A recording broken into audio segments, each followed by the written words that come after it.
Right. Sending data, sending data.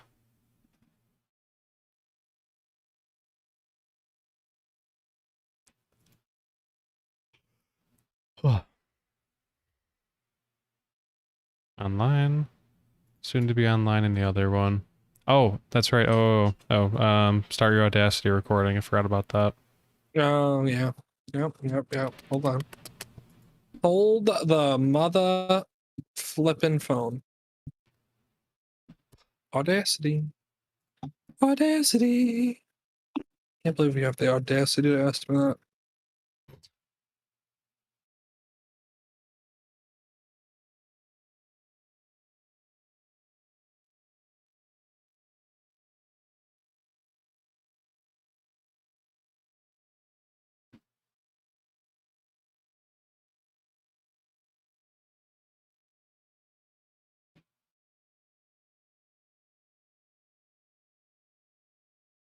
Okay. Okay, me too. And do a little pop for sync. There we go. Okay, cool. All right. Ready? Yes, very. Hey, crack the old back. Get it going. Let's go. All right. Another week, another podcast, another great headlines. Bunch of stuff happened. Awesome. Let's go. No, I'm just kidding. It was kind of a weird start. We're going to talk about a bunch of stuff, obviously, on this podcast, ranging from anywhere from NBA to the Euros. We're also going to cover Bears because, of course, why couldn't have a Dylan and Dylan podcast without the Bears being in it at some point. We're also going to talk about the McGregor-Poirier fight, as well as Major League Baseball with the Home Run Derby and All-Star Game all happening. And all that is coming to you live right now. So, thank you one and all for watching. And we're starting with our first topic of the week, which happens to be going on right now, actually, as we speak, which I kind of have going on over here on the left side. Dylan's got it going on as well, so we can pay attention. Third quarter just started. But it is a tie game going into the half. We're talking about the Suns Bucks game 4 of the finals. So Bucks looking to even the series at 2-2. Suns looking to basically kind of keep the Bucks at bay and kind of halts that comeback that seems to be brewing there in Milwaukee. Whether it'll continue, I don't know. I really don't have faith in the Bucks being able to pull through. I just don't know. I just don't, with the way that it's been the first two games, especially with the Suns at home, they were on fire. They were hitting everything. And then game 3, you go home, of course, to the Bucks, and the Bucks, you get Middleton and Drew Holiday finally finding his stroke, which of course, getting Drew Holiday going, who's supposed to be one of the quote unquote big 3 there for the Bucks, is huge. And then obviously getting Middleton to contribute, and then Giannis just having 2 massive nights back to back. I mean, the dude had 240 plus games with, I forget how many rebounds and assists, but it was a close to triple double level. And a 40-point triple double in the finals is pretty insane, especially coming off of a freak leg injury. For anybody that does not know or hasn't seen that, that was a crazy clip. I straight up thought he tore everything in his knee, and somehow here he is averaging 35 plus points in the finals. So pretty insane. It's game 2 was a little disappointing, so let's not get ahead of ourselves. Game 2 first is where we'll go. That happened since the last podcast. So that one, Chris Middleton couldn't shoot to save his life. Neither could, and then Giannis scoring 40 plus points just wasn't enough because the Suns were just on fire. I mean, the Suns shot 20 of 40, so literally 50% from 3, which is insane for a team together. And then, of course, you had Booker putting up 31 points and just cooking the whole night. So game 2 went to the Suns at home. It makes sense. These are 2 teams that play incredibly well at their home, which is, we've seen that before in, previous finals and previous teams and everything. So it's not surprising. But in this case, I do feel the Suns are the better team. So I feel like they'll outlast the Bucks, if I could say that, if that makes sense. Now, I will say if game 4 going on right now, that if the Bucks somehow don't figure out how to pull this one out, they're really going to be staring down a tough task to be able to win the next one at Phoenix and then come home and win that to push a game 7. We'll see. But right now, the Suns are making a surge in the third quarter, which is always course, third quarter, if you're a basketball fan, you understand that that's where it ends up. The turn of events happens, and that's usually where the team that either is going to win or make a comeback makes their surge, just the third quarter. So that's happening right now. Game 3 though was a different story. The Suns could not shoot at all, and you had Devin Booker. I think I think I have a stat right here. He shot 3 of 14 from the field, 1 of 7 from 3. That's not going to win you games. Surprise, surprise, especially in the finals. So yeah. So just not a great showing for him. Chris Paul only had 19, so really not like lighting it up or kind of compensating for Devin Booker. But Giannis again, incredible, and we'll see if he can put another show on tonight. As we go through this game 4. So that's my thoughts, kind of running through both the games, bringing everybody up to speed, how I feel like the finals are going to go. What do you think about everything that I just said, as well as everything that's happened? The biggest thing for me stuck out is definitely Giannis's performance post-injury, because again, everyone thought he was probably going to be out, if not the entire finals, just maybe even a tear or anything else. Regardless, I'm just most impressed by him basically resorting to carrying where he's need to, despite that injury. And like that stuff and those stats and stuff get put up all the time, and they get highlights and everything else, but the context is still lost, even though again that was like a week, 2 weeks ago, whatever. And everyone has a bit of a goldfish memory, but people are just like, oh yeah, this is totally normal. Like he's putting up 35 and then like 40 points. And yeah, he just is still recovering off of that, which I'm assuming there's got to be some sort of lingering effects from. So that part has been the most important to me to see that. I'm still kind of in the same boat that you are, is that the Suns are more of a well-rounded team, and I still think they're going to end up winning eventually. Probably in 6, but if it went to a 7-game series, that'd be kind of fun. That'd be nice. I mean, we don't really have much else to cover. We're approaching the deadest point of the year, so I would like them to continue going as far as they can. Yeah, like I said, we've said this multiple times before, and it's just that the Suns, there's just something about them where it just seems like they're just a magical team this year, and in sports, if you watch sports enough, you know what we're talking about. There's just some kind of magic around a team that wins a championship. In baseball, it's really is important, because really the magic, the team that feels like they're on a magical run usually ends up winning the World Series, and that's how it is in across the whole sports world. It just, there's something about a team. There's just a feeling about them, and that's how I've kind of felt about the Suns. So I'm right there with you, thinking that this is probably not going to end in the most positive way for the Bucks. But either way, I mean, they're putting on a good show. Like I said, if they don't win this game, this is the decider right here, in my opinion. I don't think the Bucks are going to be able to come back from down 3-1. It happened to the Warriors, and that was because of LeBron James. Bit of a different case. Yeah, that Cavs team, which is insane. So, that's a lucky, incredible happening that does not occur, and that was also special circumstances with, Draymond Green going down and all that fun stuff. So, yeah, people forget about that. That was important. Him being suspended, the injuries, everything else. Yeah, another one of his, great kicks to the nuts there. But shooting motion, by the way. Yeah. So, yeah. Anyways, not surprised that ended up turning the tide for the Cavs, as well as LeBron James just deciding that they weren't going to lose, and then Kyrie Irving finally contributing. That was a whole different series. I don't think the Bucks have the firepower to get there. So for me, I think the Suns are going to end up pulling this out. And that's just, unfortunately for the Bucks, that's the way that I think it's going to go. I do think Giannis's injury definitely did not help things, and I'm sure there's probably some still, some tenderness there, like some hesitation potentially. Obviously, the dude's dropping 40 plus points in the last 2 games. Don't really know if you could say much more about that performance other than that's great. So, whether it's holding him back, still probably up for debate. But regardless, still a thought to think about is that that injury did happen at a inopportune time, considering they were going into a healthy, or a series against a healthy Suns team that were on a run. So, yeah.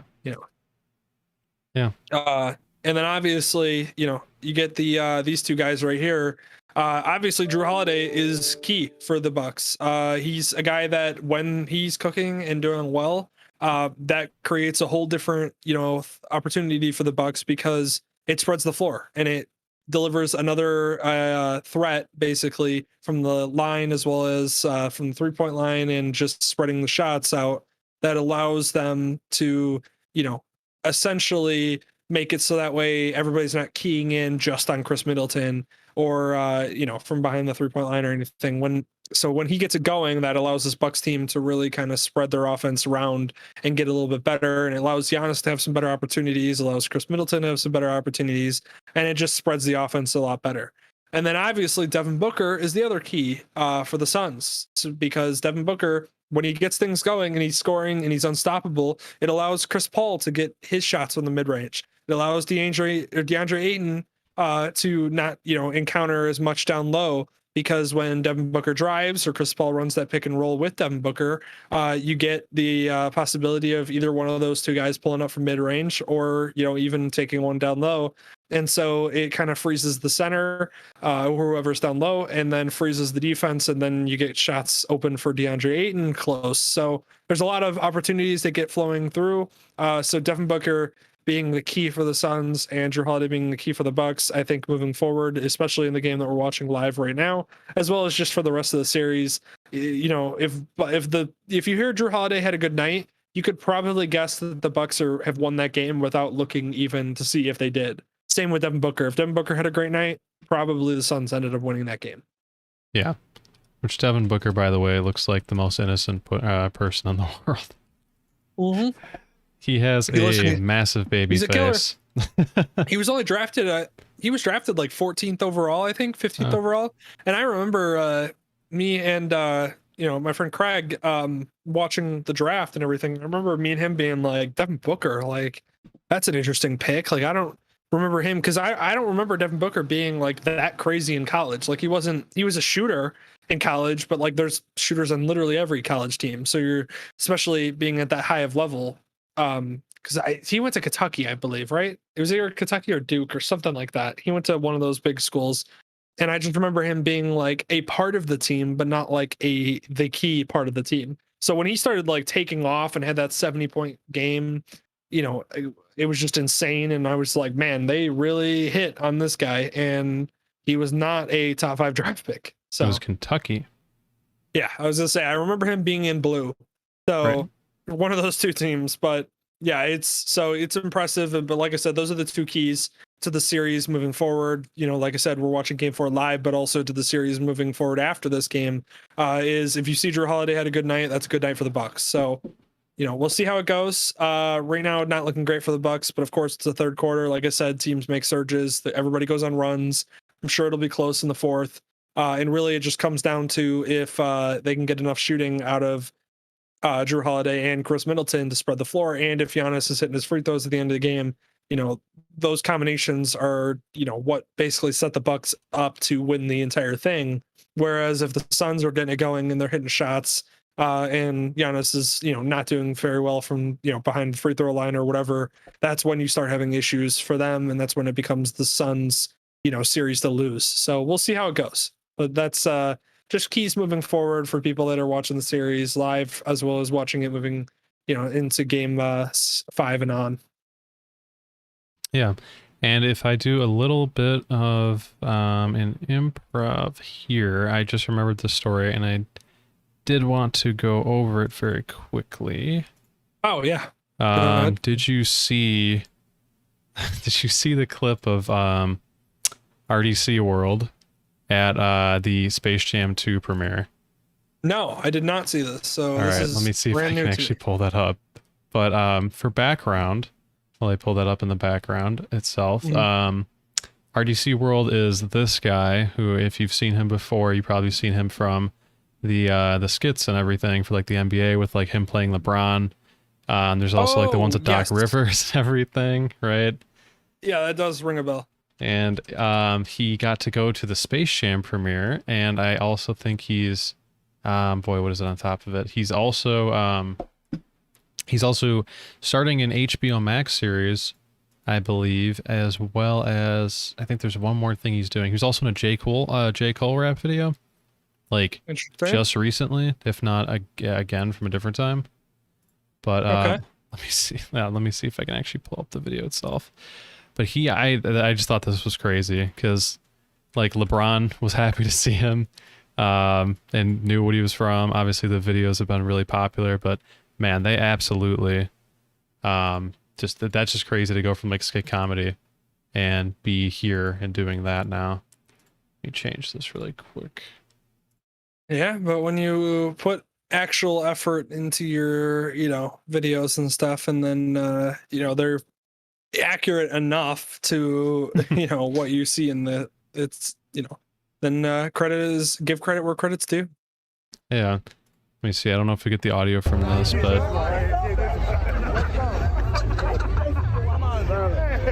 I love when you see celebrities or athletes like fanboying, fangirling, like just another celebrity or like somebody they watch, because like they're people too, and like people forget that, but like LeBron likes TV shows, he likes movies, he likes other skits and comedy and people on social media and stuff. So it's funny to see like him out there, like like I said, fanboying being a literally person. over.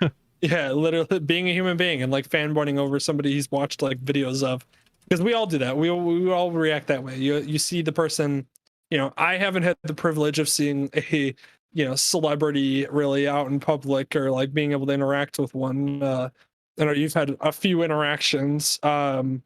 My absolute favorite is that one of my favorite, if not my favorite, musical group is 21 Pilots, and my favorite I think was you sending me a thing that was like, I think these two guys are behind me, like sitting at Chipotle, and then Yeah. you send me a picture, and it's literally 21 Pilots sitting behind you at Chipotle, and I was like, dear God, why are you in this situation, and why am I not? Yeah, I remember that. That was I think that was in St. Louis, and I think they were Yep. performing somewhere.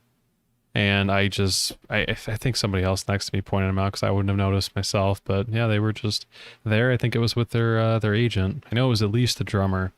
I don't know if it was anyone else, but yeah, I've had a couple of weird ones like that. And then favorite one was getting a picture with Charles Tillman going into the Bears 2018 playoff game. That was kind of fun before everyone else realized that it was him, because literally at Soldier Field he was going to get swarmed, and swarmed he did. After it became more apparent, partially my fault. So sorry, Mr. Tillman. It's an FBI agent now, but that was very fun too. But no, I just thought this was very interesting. I hadn't heard of them for a while. I mean, I didn't follow their social medias, obviously, but they've been doing more and more and more. But they just started out doing skit comedy, albeit it was really funny, but it was like low budget, low production, and now people are literally just throwing money at them to go ahead and replicate what they're doing online. Because I Yep. mean, it's literally taking the bag and being given the bag. Absolutely do it. Do it every time, but very, very, very cool to just go from doing that with friends and then all of a sudden that. And also LeBron knowing the skit and also like recanting it back to you is really, really cool. Yep. Like I said, that's what makes it awesome, is being able to see like, just somebody make it like that for, whether it be just doing skits, just like you said, low quality, but like also had good content, funny, like genuine funny, not like, very forced or like, hey, laugh at this joke kind of funny. Like it's just actually making good content. And that's it's good to see. It gives hope to other YouTubers like us, for Yeah. instance. Like, but for real though, like it's fun seeing like a celebrity or somebody like actually fanboy or fangirl, like I said, over like another celebrity or another person that like very clearly is not at the same level of fame, but like also funny to see. Yeah. Yeah. So that was the fun All right. story that I remember popped up. Glad I remembered that. But let's talk about the Euros. Oh boy. So I heard a couple English fans that said England gonna England, and I just was like, well, sorry, I I don't know what to tell you, but like, yeah, that's very true. I know there was a couple English fans that basically talked about how it's like they were waiting, like you're just enjoying the whole Euros, but you're also just waiting for like, when's it gonna happen? When are we gonna do it? And then they did it, and it happened in the biggest stage in the biggest game of the tournament. And it was a shout out to them for making it that far in the first place. It was obviously that impressive.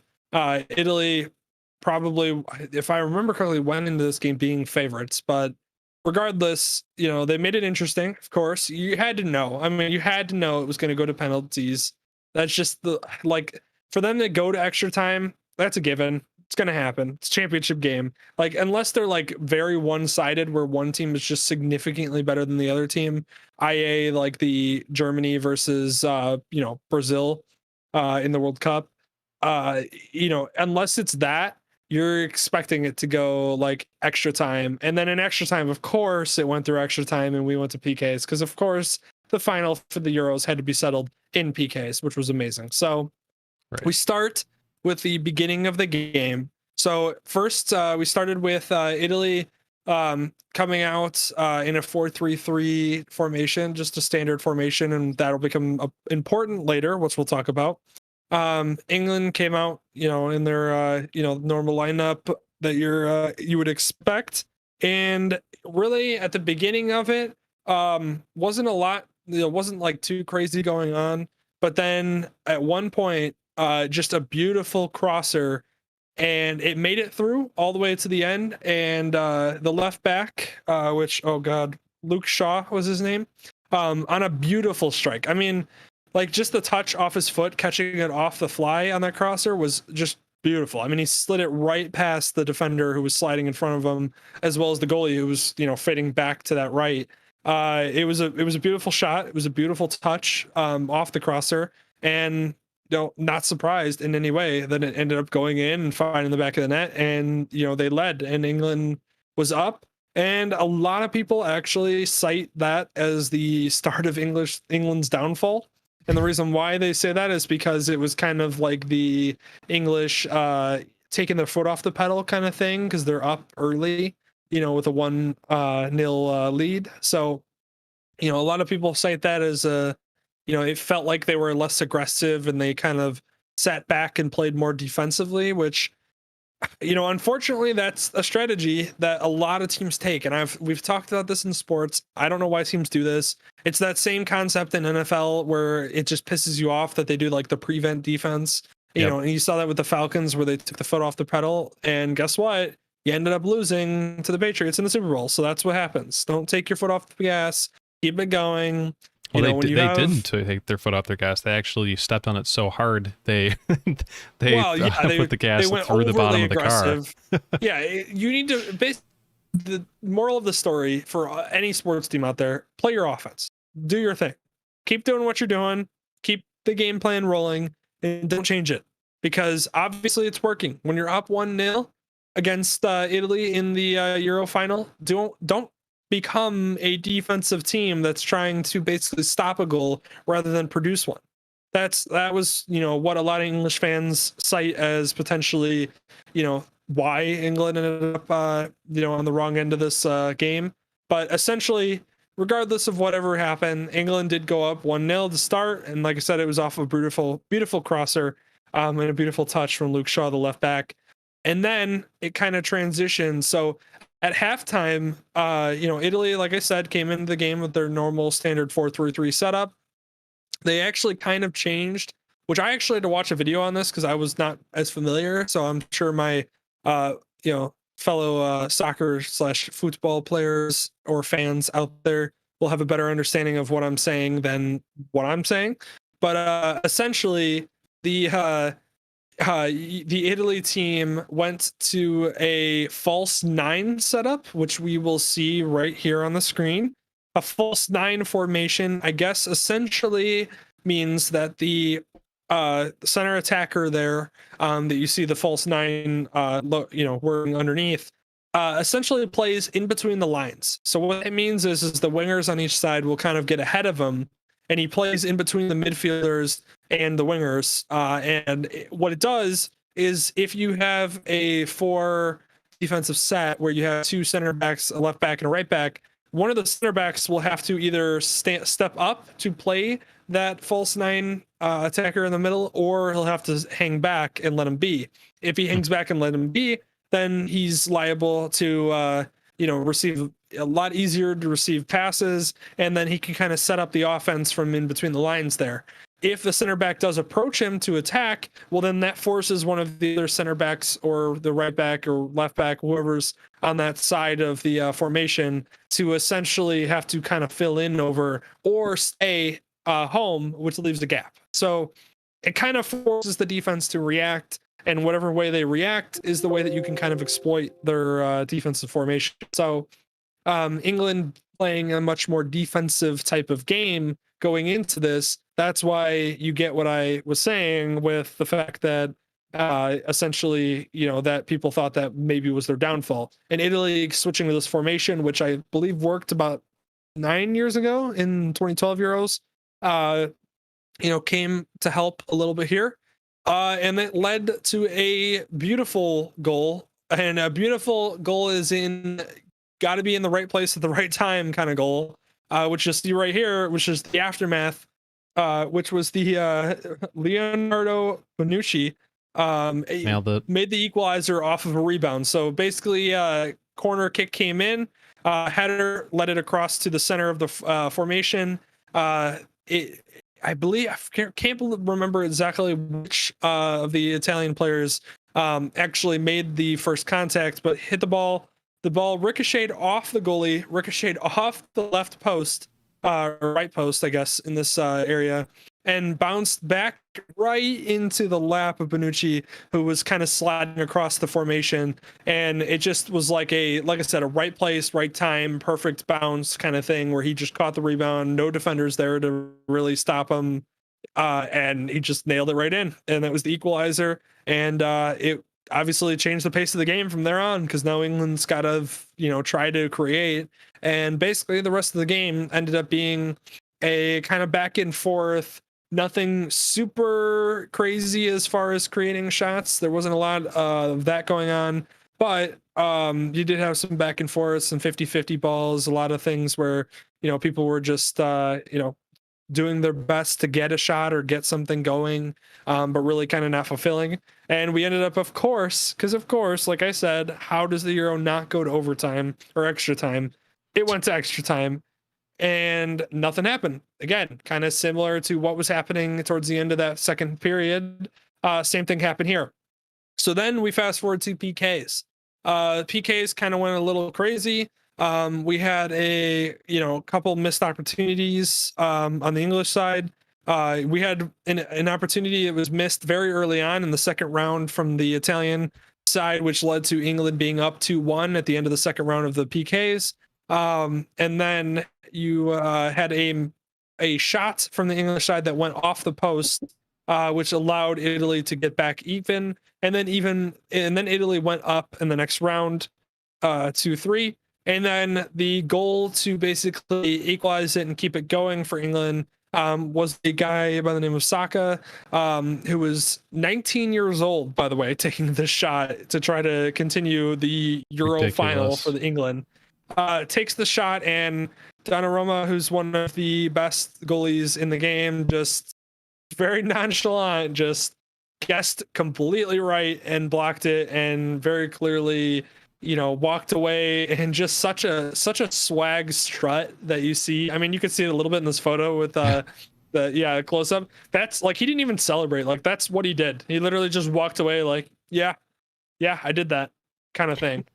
And much deserving so. The Italian team ended up winning the whole thing. And they weren't a favorite as far as like the top 3 favorites going into the Euros, but everybody knew that they had a really good team. And they just put it together when they needed to and continued to, show out. And here we are. And I want to also talk about the fact that, by the way, why don't you put the Italian championship photo up while we talk about how, I may or may not have won the bet here, where in one of our last podcasts, I don't remember exactly which one it was, but Dylan, I basically said, let's all pick a team. It was me, Dylan, and Danny, who was our guest we had on to kind of give us an understanding of what happened in the group stages, as well as what to expect and kind of MLS talk. So if you want to hear any of that, go back and listen to those clips. But we all picked a team. Danny picked Belgium, which of course was, against Italy, and so I had to go with my own, little bit of heritage there with the Italian team. And then Dylan tried to go with the, kind of like the magical, stuff happening with them Denmark team, which they did show out pretty well in that game and ended up moving on to the next round. But Italy won that decider against Belgium, and I think that was, the turn of events for them. That was when they became a very serious, okay, now they're the favorite to win it. England did storm up to try to, have a magical year of their own, but Italy proved too strong and too much for the English team. And I won the bet, which is the most important part of that whole thing. Of course. Because I did not win the previous bet. So I'm 1-for-1 right now. Equivalent exchange, yeah. So whether or not we're going to do it on this podcast or the next or whatever, but Dylan and Danny both owe me a shot. So there's that.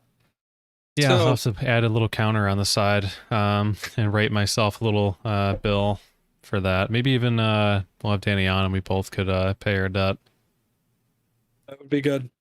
But yeah, so congratulations to the Italian team. England, man, I'm sorry. I'm sorry that it happened. You had to wait for England all the way to the final, but it did happen. And man, I would say there's always next year, but you got 2 years because then you get the World Cup. But heartbreaking. Did you see all the videos of people celebrating England losing? Like there was an Irish pub that was going nuts just because they were losing.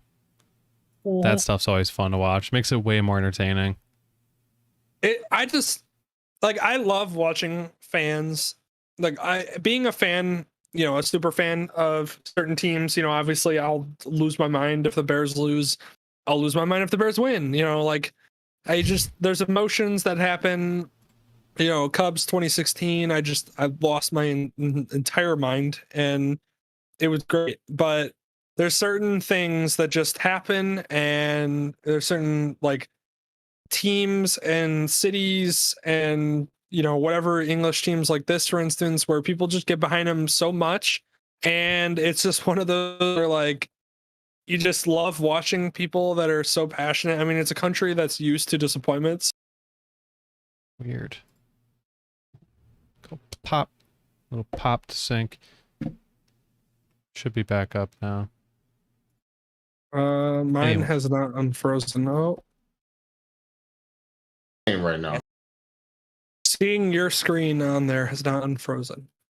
Oh, on that side. Okay. Okay. Hold on.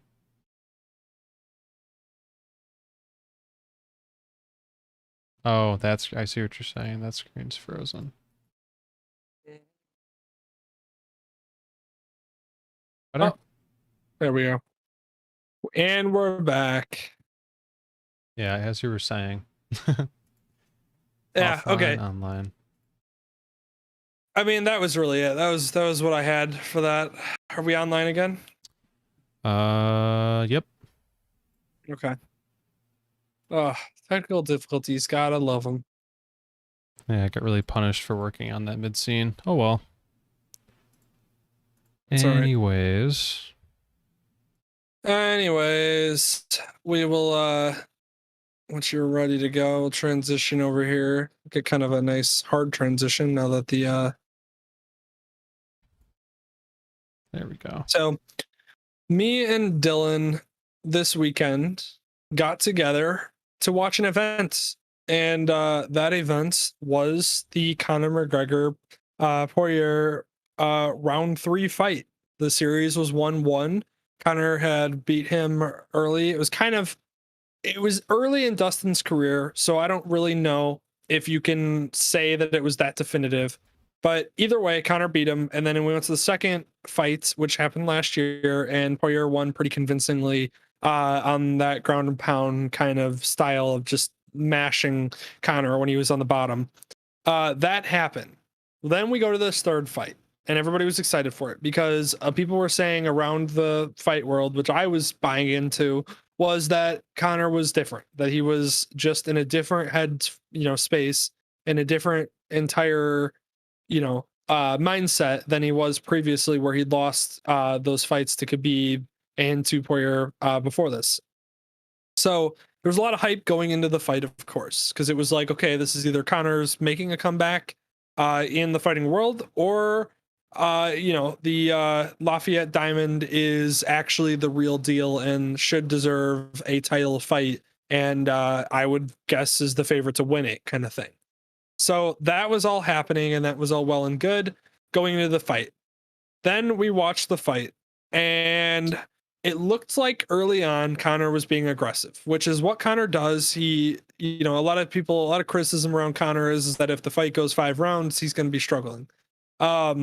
Same thing in this fight. He started out aggressive, was landing some great strikes. He was also landing some heavy kicks, and I mean heavy kicks. Like it was so much so that the announcers were even like, wow, he's really putting a lot into these kicks. Which getting kicks in early like that can really weaken your opponent's legs standing up later rounds. So it's one of those where maybe that's the strategy he was going for. Maybe he was going for, let's pound his legs early. Let's basically survive whatever ground, game that he puts him in once he takes him down, because we of course knew that at some point Poirier was going to take him down. And maybe that was the strategy. Now, in this kick that you see right now on the screen, it seemed like in this kick that Conor McGregor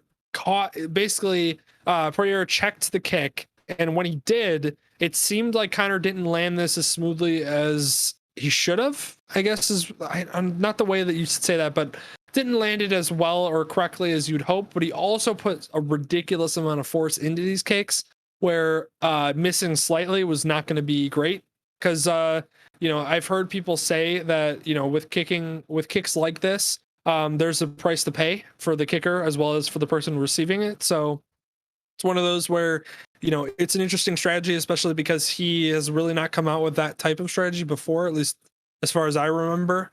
And then something cracked, essentially, is what Poirier said it felt like. And there's actually, which Dylan will put on the screen, but there's a photo of Poirier actually pointing to what he believes is the crack, like when it happened. So you see right here, you can see Poirier pointing to it mid-fight after Conor. So this is right after Conor's completed the kick.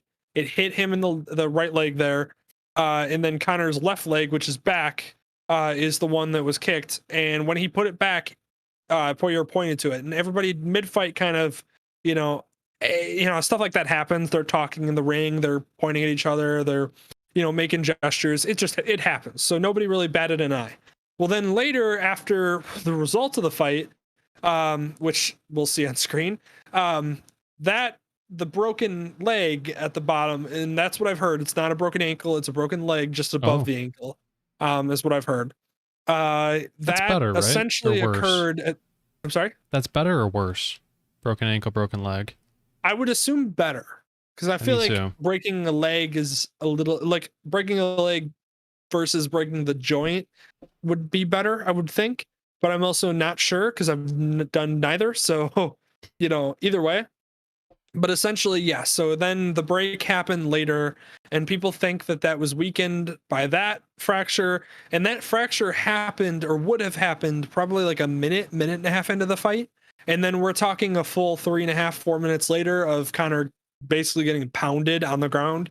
And by pounded, I mean it looked like Poirier was going to finish him in the round 2. If they went to the ground in round 2 and Conor was still standing up, I don't think Conor's getting off the ground after that. I think he's getting beat in that second round if he goes to the ground early and Poirier continues to just smash him in that ground and pound type of style that he did in the previous fight that ended up winning against Conor. So so we could say all we want about the merits of that, and I will say it's hard because hindsight 2020, looking at the fight, you want to say that, well, Conor had this fracture and that occurred a minute and a half into the fight, and it obviously took Conor out of his game plan.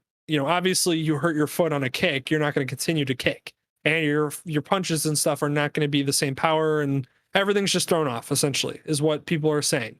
There's merits to that argument. I get it. Poirier did look like, though, he was going to outlast him. He took that barrage early on by Conor in the first round and was doing well. And it was one of those where when he got him to the ground, is the ankle really a factor when he gets him to the ground and he's just pounding him from up top? And Conor tried a guillotine choke. People, I heard announcers saying bad things about that, or that it was a failed attempt, or he shouldn't have tried it. Whatever, Poirier had gone into him, and that's what Conor opted to do. I mean, whatever. We could talk merits about that game plan and everything there, but essentially, it didn't look good for Conor when he got to the ground, because Poirier did exactly what he did in the previous fight, which is he just pounded him and he got on top. And Poirier is a black belt in, a couple different jiu-jitsus, and is not somebody to mess with when you get on the ground, and that's what you saw. And so, in my opinion, looking back at the fight, I think overall, even if Conor was healthy, it would have been a steep ask for Conor to win that fight, because he really would have had to land some significant blows in that first round after the supposed fracture, and going into the second round early. Because if he didn't land enough significant blows early in the second round, if Dustin got him to the ground again, I think it would have been over if he got him early. So it's one of those where I do think that overall Dustin Poirier is probably the better fighter. Is it sad to see Conor gone from the level? Yeah. I wish that he would just step away. I wish he would have stepped away a while ago, because, I mean, what does the guy do when he's reached the top and won multiple titles and literally is the richest athlete in the world? Like, just retire and enjoy retirement. I get that you want to keep fighting, but it's looking like his prime is past him. And it's one of those where people were criticizing him. Like, I get it. Losing a fight like that after losing 3 of 4 of his last UFC fights, not great. But the thing is he's fighting the top of the top, the best of the best. Dustin Poirier is the best at his weight class right now, or it might be the best at his weight class. So there's merits there too in that argument of, while he's fighting the best of the best, maybe his best days are behind him, but he can still fight at a high level, just not that high of a level. Regardless, the break happened. The stoppage happened at the end of the first round. It was disappointing. We didn't get to see the. I actually kind of feel bad for Poirier, because like I said, I do think Poirier was going to finish him in the second round, especially if he got him to the ground early. And so for Poirier to kind of, not an illegitimate win, because it's not, he won and he was winning when the fight was ended or was called. It's unfortunate for him because he doesn't get a definitive, if he would have won the definitive trilogy fight, then we would move on and it would be like, okay, Conor's best days are behind him, we can move on. But the whole fracture early and the break, and then I guess apparently, and it's documented, so it's not fake, apparently during Conor's camp in preparation for this, they actually did have where he made a kick and cracked something, and they had x-rays done or something like that, and Really? they couldn't find anything definitive on the x-rays, but they believe that it was either like a chip or even potentially like a hairline fracture that they couldn't just see on the x-rays. But like something didn't feel right, I guess, in his camp, and so they were just trying to get healthy enough for him to fight, and so maybe that contributed to it. I don't know. I just, like I said, I feel bad for Dustin Poirier because I feel like he was the better fighter in this fight, but I feel like he's getting robbed because it was such an illegitimate, people are going to argue that it was illegitimate because of the injury, and well, Conor wasn't fighting at his best, and it's like, it would have been a steep ask for Conor to win that fight anyways, and at his best. So I don't know. That's where I'm at with this fight and everything. I don't know what you think now looking back on it. So my question is, how long ago was that apparent fracture in the camp? Is this the first I'm hearing of it? I believe it was a few weeks ago. And Kavanaugh, one of his trainers, basically said it in an interview with a UFC personality. I can't remember what her name is, but it was a good interview, I guess. But that's when he mentioned that had occurred, which, like, you can say like, oh, coming out now, that's perfect timing kind of thing. But also, like, they're not going to come out with that before the fight. Like, you're not going to say, like, it's like in hockey where they don't mention that the injury's anywhere specific. Like, they're not going to say, hey, my ankle's bothering me, because then you're going to key on that. So, Yeah. No, I was kind of curious of like, I mean, not legality of it, but like from the UFC's perspective of having that be I don't know, a more likely possibility, I guess. Like I obviously it seemed like it was checked out and they were comfortable to go through with it. I wouldn't be surprised if there was external pressure to go through with the fight regardless of his health and everything. So I'm kind of curious about that aspect of it. I'm sure we'll find out more in the future, but yeah, I mean as we were watching the fight, you remember when we were going through watching it, it was pretty much like, oh, okay, maybe, hey, if he could stay alive for like 40 more seconds or whatever, he can make it out and he'll be fine. And nobody saw the ankle, at least I didn't see the ankle live until we watched the replay, and then he was sitting there and the round was actually over. So it was very much in the moment, and it was very sudden. Um, I think we were just thinking he was gonna make it through it, and at least I was saying like at least make it to 2 rounds, or at least make it through like 2 to 3 rounds or whatever. That'd be great. There's more to watch. It seems like the past couple of big fights that have been hyped up, at least the ones that I've seen, and I'm a super casual viewer of it, but the ones that I actually take the time to go and watch, it's always really disappointing because they always seem to end really early. There's injuries like this. There's just something that basically takes the, I don't know, it takes the drama out of it when, you've been hyping up the whole day around it, months, weeks, whatever it's been advertised as, and then it just kind of ends just like that. So kind of ashamed to see it that way. Obviously everyone thought the same, but that's just my experience as the casual viewer, is that a lot of these fights really just seem like they end in a snap. And I'm sure there's going to be people to be like saying like, oh, okay, let's make it longer. Let's do whatever it takes to make it longer. And, if you're gonna have an outcome that's already predetermined or one you're leaning towards, let's just lean it out, or so it's a little bit more entertaining for everybody. But I mean, it was still fun. Like we were talking about, the card fights that were beforehand were actually pretty good. Those were kind of fun to see. Yeah. So that helped a lot. If everything else was terrible and then this happened, it would have been a really bad night, but still had a lot of fun. I mean, a lot of the fights were good. It was cool to see Greg Hardy get embarrassed on TV. That was awesome. That was probably worth the price of admission, right on its own. So God, that was crazy too. Yeah. Yeah, like I said, it's one of those where there's so much hype around it, and it just is disappointing because it just is, there's not a definitive end. Like you can't really, like, do I think that Poirier was going to win? Yeah, I do think that Poirier was going to win, but the problem is that the fight ended in a break by Conor. So like, there's questions where it's like, well, Conor ended up hurting his leg early in that fight, and he didn't continue his strategy of obviously the leg kicks he was landing and the strikes that he was landing. Well, what if he continued doing that? Would Dustin have taken him to the ground as quickly? Would Conor have been better in protecting that sure. way? There's so many what ifs that it kind of sucks, because it's like, do I think that Conor maybe deserves another fight against Poirier? Like, no, I don't think he does. But the thing is you can make an argument that he should, because of the way that this one ended. Like, in my opinion, I think, for McGregor to get another title fight, he's going to have to win a couple fights. Like, he's going to have to beat, like, he should not get a Poirier fight immediately. He should get a couple fights underneath Poirier where he builds his way up to maybe Poirier, where Poirier can get a title shot first.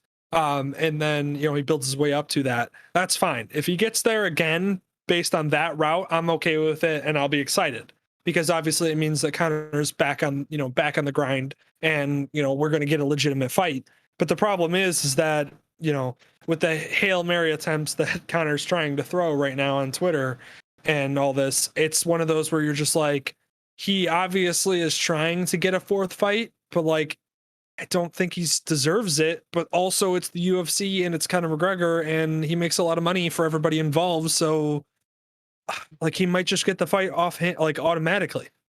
So that's an interesting discussion too. I think I know what the answer is right off the bat, but do you think they'd make more money if, from the UFC's perspective and everyone else involved, if they went straight to the fourth fight, or if they milked out all these other, your comeuppance victories and stuff of him fighting lower level fighters? Now, given there are more fights, there's more things to hype up. Obviously, they're at a lower level. I'd be interested to find out if his superstardom is enough to like overcome, lesser fighters or people that they're actually making up. That would be very interesting, because that would mean he's such a strong media draw They don't even have Yeah. to do this massive fourth fight, and they will. Like, assuming he wins through them, it's a gamble for sure. Mhm. But if he's actually able to make more money fighting these lower level fighters, because people don't care about the level, they're casuals like me who are like, oh, I know that person, I might as well watch it because everyone else is going to be talking about it. And Yeah. that's an interesting discussion for lots of other sports, but this is a really good example of where that could come into play. Maybe. I'm sure we'll see. So a couple things here. So one, I think there's two options that are pretty viable. I think your short-term make money now option is to get the fourth fight. I would assume Poirier is able to get a title fight next. He should get a title fight next. I don't know if he's going to, but he should. And then at that point, you can advertise it as McGregor versus the champion and Poirier. And then you could throw all the advertising out there about the definitive fight, and like, well, the last one ended in abruptly and short. This one will be the definitive answer. You know, there's advertising there that can be done, Yeah. and I think you have short-term gains there. I think if you're going for the long-term gains, as well as the safer route, I think you give Poirier the title fight, and I think you give McGregor a couple tune-up fights, not tune-up, but against lower-ranked opponents than Poirier, and build his way up there. Because I think if he ends up winning, you know, I don't know the rankings right now, but offhand, but let's say he goes and wins against the 5th-ranked fighter or the 6th-ranked fighter, and then he wins against the 3rd-ranked fighter. You know, if he wins 2 in a row, then you go, in depending on how he wins those 2, you go, okay, the old Conor's back. He's on the up. He's earned he's earned the right to get, you know, another chance. And then maybe you give him, I don't know if they'd give him 3 fights before they made him go to Poirier, but I guess it's based on if Poirier wins the title fight. There's a lot that could happen there, but I think that's the safer route for UFC, because I think that they would allow McGregor to build again. And I think he would probably win against lesser opponents because he can still fight at a high level. It just might not be at the highest. But Right. if you give him a couple fights below to build his way back up, and earn the right to get to a title fight, or even just a fight against Poirier if Poirier doesn't hold the title, then, you know, you feel a lot better about going into that 4th fight, because you go, okay, it wasn't handed to him in just a, you know, it's the UFC, we're going to make money on its instant 4th fight. It was more of like we're building it up, we're allowing Conor to make to get back there. There's a path for him to get there. That's the safer route. I think that's long-term money, because you can sell, because once he wins 1 or 2 of those fights, you can sell the next, you know, 2 or 3 of his fights. Yeah. Building up to the, you know, to the championship fight, or like I said, a 4th bout against Poirier. So there's, like I said, I have a feeling that unfortunately what's going to happen is that UFC is going to give Poirier a title fight. If whether he wins or loses, I think if he loses, you're going to see McGregor Poirier 4 ready to go next year, same time. I think if Poirier does get a title fight and wins, I think then there's an argument that he shouldn't fight McGregor next. Like, Conor shouldn't get a title shot next. So Yeah. that's where I would stand with that. I don't, you know, it's hard. They're definitely, UFC is definitely in a hard place, because there's going to be a lot of Conor fans that are going to want him to fight immediately against Poirier again. You know, obviously citing the illegitimacy of his injury and all that and fun stuff. But I think ultimately at the end of the day, what the UFC should do to hold up the sport is they should have Poirier get a title fight, and then in the meantime give a couple tune-up fights where Conor has a path to get back to the top, rather than just handing him the best fight available, you know. I think we can both agree that as long as he doesn't want to be done, he is not going to be done. No. If he wants to fight, he will have the platform. Absolutely. There's Listen, he's the literally no richest athlete in downside. the world. Yeah. He's the richest athlete in the world. He just sold his whiskey for 600 million.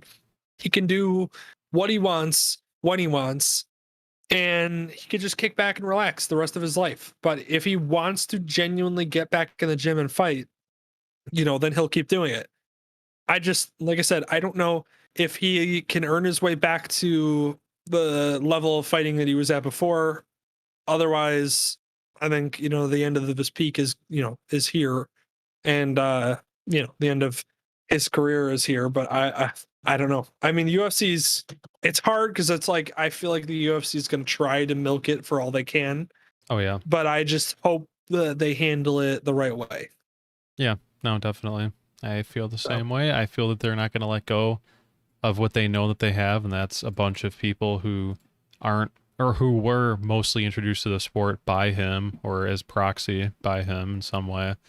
And they absolutely have to milk that in some way. So be interesting to see the upcoming weeks. I'm sure we'll get injury updates and everything and what they're going to be looking at.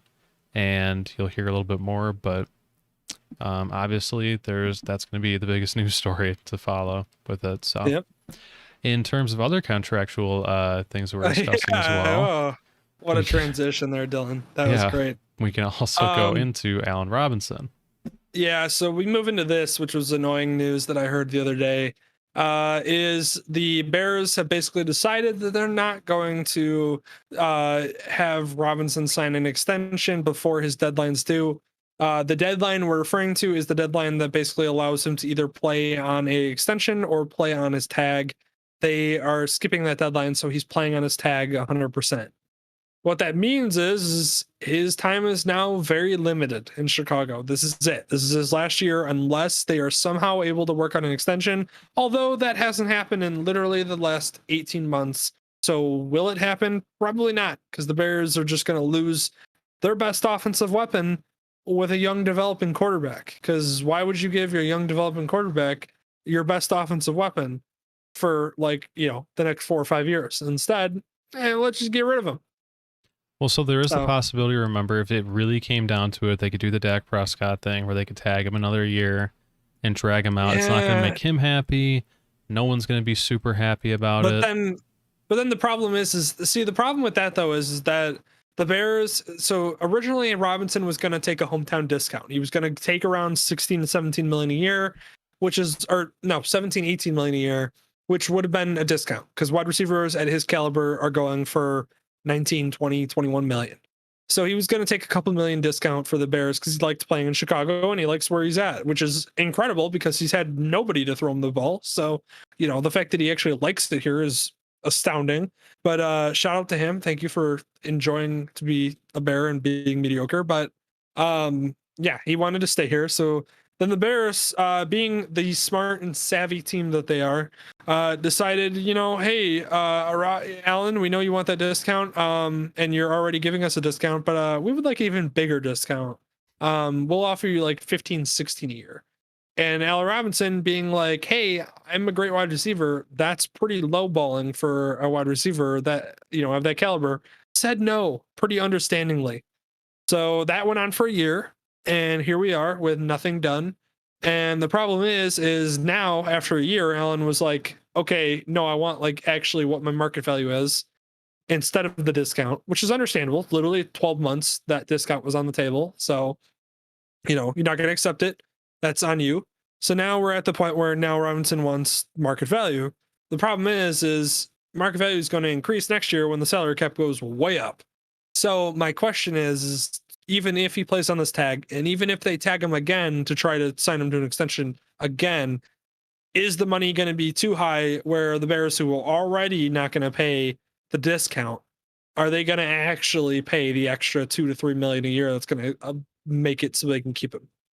I'm of the opinion that again, the things I pointed out in the past couple of podcasts when we're following OTAs and training and everything is that obviously it's not like I don't want to be here type of thing because he's made the extra effort to show up to camps that weren't, or some extra training sessions that obviously weren't mandatory. So it's not that sort of thing, which makes me think, and I've been of this opinion, and I hope I'm right, I'm probably wrong, but again, he's played with Bortles and he's played with Trubisky his entire career. He is waiting to see, is Justin Fields worth sticking around for? He'll find out this year. Again, you also said the cap being so low as it was because of COVID and everything. The same thing's happening with Chris Godwin too. That he's not taking it. They're not getting a long-term deal.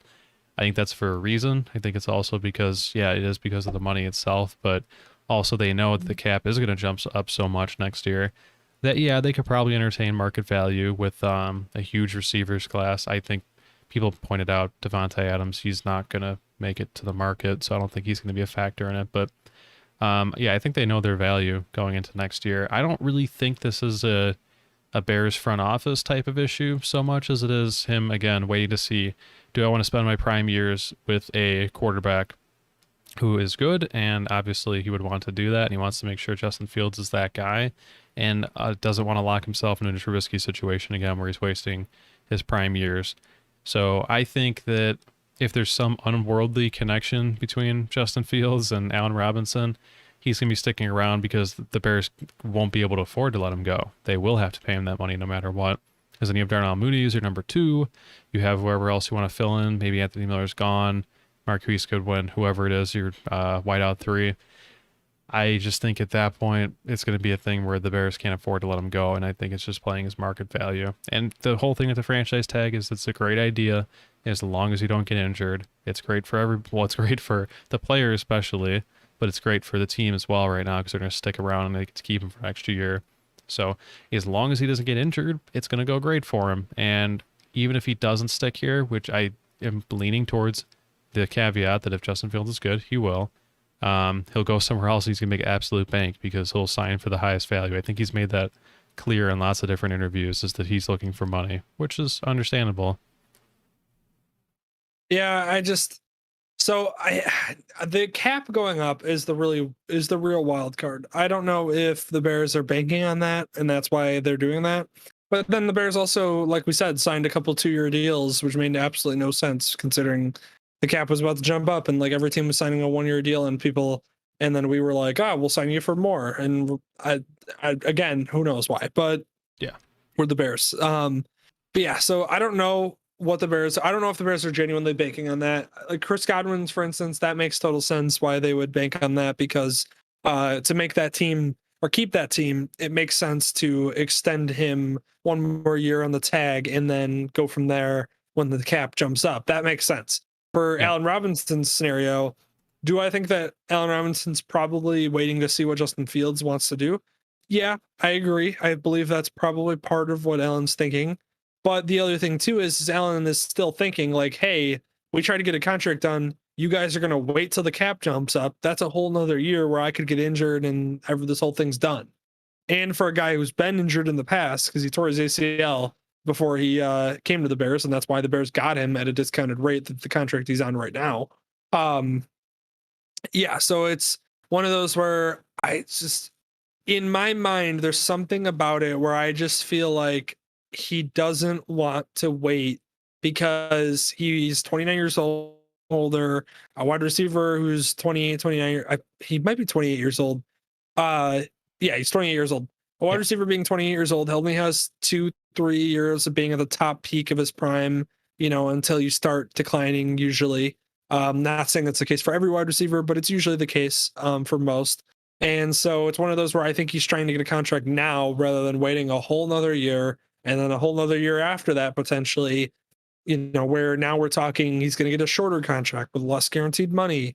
So I just feel like he's probably going to be too frustrated with the situation where it's really going to have to take a promise from the Bears of like, hey, we'll extend you when the cap jumps up. Like they're going to have to actually extend that out to him, which doesn't feel like it's happened because if it did happen, we wouldn't hear so much about there being animosity between the two and how Allen's not happy, like being there and the contract status and all that. And he's not, he's answering questions, where how's that going? And he's basically like, yeah, I'm just here to play. Like, if the Bears extend him a promise of like, hey, when the cap jumps up next year, we'll give you a 4 or 5 year deal. Then, you also have him in the connection with Justin Fields, and that is, as great as we hope it can be. I think those are the two things that keep Allen in Chicago.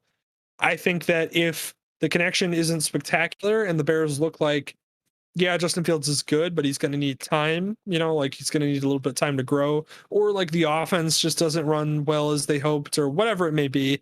And then also the Bears don't extend that promise, and it seems like they almost want to, tag him again. I think that's when Allen's like, okay, get me out of here. Yeah, I just don't know what their succession plan is exactly because, like, you don't have that guy on the roster. And you're going to bank on drafting that guy, which is fine because I guess, you have your Justin Fields years, his rookie contract years, but it goes back to the thing that I think we maybe discussed this before, maybe we haven't, but the Bears have tried the loaded defense thing. A lot of teams have tried the loaded defense thing. I'll say in playoffs, yeah, it helps out a lot more. I'll say as a Bears fan, it hasn't really gotten to too many places in a long time. So it's about Nope. time maybe we try we try injecting a bunch of money into the offense, and then we do the best that we can with the defense. Like a defense that is above average, obviously would be great, but we don't stack all of our cards into a defense and then just hope the offense can pick up a couple of points, because that's not the NFL as it currently is. Yeah, you have your one-off teams, 1, 2 off teams, whatever. They have like stellar defenses. They're carried, everything else, and they can go pretty far, but they're more or less, I don't want to say a flash in the pan, but it's not consistent winning because the NFL isn't built around defenses. It's built around offenses. It's built Yeah, they're around scoring. limited. Yeah, scoring's cool. Everyone wants to score.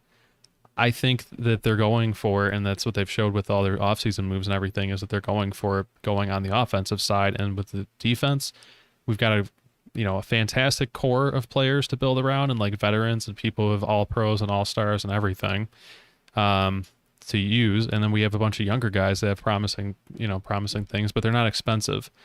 So we're going to go with the fact that, hey, maybe our offense can keep us like completely off the field for a long period of the game. We can run, ground pound, everything else, and just keep it on that side of the ball or that side of the field.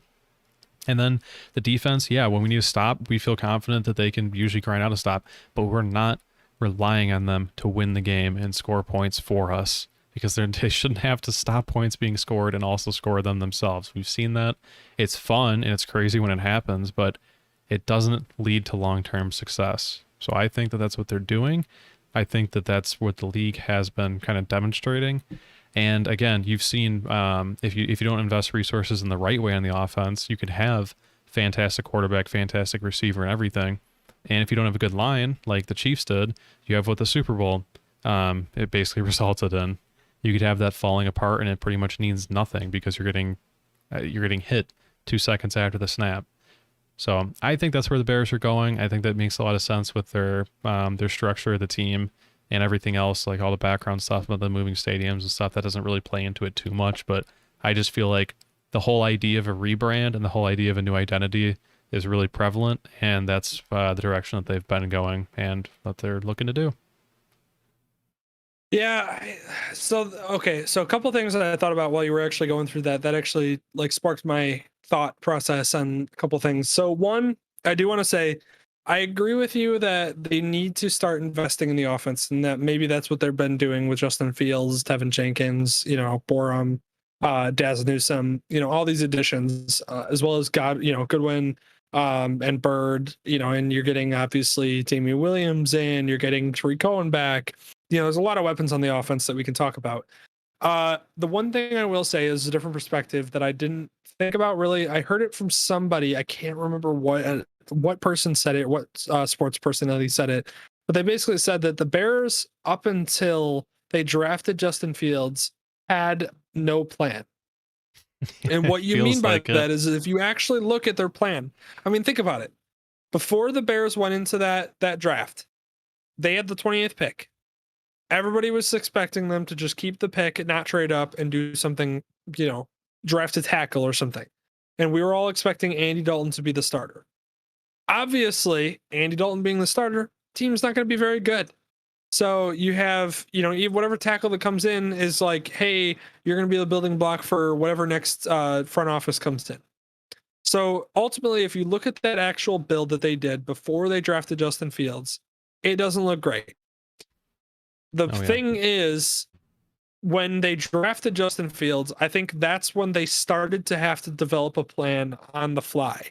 And I think that's when you got Tevin Jenkins drafted, which was another great draft pick. I'm not saying Tevin Jenkins was a crazy move made on the fly. It was a great move to trade up to get him, because he was a first-round talent that fell into the second round. But the problem is that they started to make a plan on the fly. So now when you look at the Bears, it's hard, because before we were so dismal about Allen Robinson being re-signed, because we were like, okay, are they really going to re-sign him with Andy Dalton? Because the year's going to be bad. We're not going to be very good. We're not going to make the playoffs. Front office is all going to get fired. Akeem Hicks is going to leave the team. Kyle Fuller is going to leave the team. Allen Robinson's going to leave the team. All that stuff. It's a bad spot. It's really dark. That's where we thought. That's where we all were. We all were in that headspace. We joked about how, like, we were like, all right, we're going to boycott the season. That's just how we all felt. They drafted Justin Fields. Suddenly, all of those moves that we've made and all the players we have on our team all look different. So now the plan shifts. I do wonder if what you said in that spiel that you gave plays to that like maybe now they're starting to invest weapons. So maybe that's why they would end up re-signing Allen Robinson, because plans changed, because they weren't just a team trying to save their jobs. Now they're a team that's like, okay, we have our guy. Now we have our left tackle. Now we're building an offensive line. Now we drafted another slot receiver to potentially take over for Miller and Daz Newsome. We have Damian Williams as depth. Now we bring in Justin Fields. Maybe that's why they would now be motivated to draft Allen Robinson, because we all know that when Justin Fields starts throwing the ball to Allen Robinson, magic's going to happen. You're going to see Allen Robinson, who, by the way, has been putting up 1,000+ yards a season every season, with incredible catch rates, with incredible double covered catch rates, which are just out of this world. Go look up those statistics because they're insane. They're on the level of DeAndre Hopkins, Julio Jones, all them, but he doesn't get talked about because he's had Blake Bortles and frickin' Nick Foles and frickin' Trubisky to throw to him. So it's been bad. So when you get Justin Fields to throw to him, who, all accounts looks like he'll be very good, we all hope, is going to throw to him and it's going to be successful. Maybe that's when the tide switches. Maybe that's when the switch happens inside of the Bears organization, where they go, yes, we're now doubling down on investing on offensive weapons to build around this kid, bring back Allen Robinson. And I do hope that what your argument you just made there about the league changing to that and the tide kind of changing with the drafting of Justin Fields, I'm hoping that you're right and that's where it goes. It's history, unfortunately, makes me very pessimistic about the way that this is going to go, but I do hope that you're right. Yeah. No, it's definitely an optimistic view for sure. And like, again, even if that was the case and he did end up leaving, it's going to suck. It really is. It's going to be a huge role to have to fill, but that's also a lot of money they have freed up. Obviously they're going to look to draft a receiver to replace him and maybe go out and get someone in free agency. There's an infinite number of moves they can go ahead and do, but the fact is they're going to have a lot of cap space available. There are going to be veterans that are going to be leaving the team, and things are going to change a lot. That's something I wouldn't rather see changed if I had an option. So we're going to have a lot to deal with in the first place, and no one really wants to see that, but it's going to be a completely new look team. And again, the whole thing rides on, is Justin Fields a franchise quarterback? We all hope he is. We all think he will be. If he's not, it's all kaput. There's nothing to go off of. Then you're looking at, of course, he's going to leave. The veterans are coming off the team, and you're not going to blame them for leaving or being cut, whatever else. It's a totally new. We're back to where we were last year. You're done. We're back to before that, Dylan. We're back to 2015. Trustman has left and we're bringing in John Fox. That's where we're at. That's where we'll be. Yeah. It's over. It's over at that point. So obviously that's not the reality that we want to envision or discuss. So I like those options. Obviously the one that isn't so great is, he's good, but then Allen Robinson leaves, but we'll get to that when we get there. But in another positive note, Eddie Goldman was pictured basically being back. He is training again.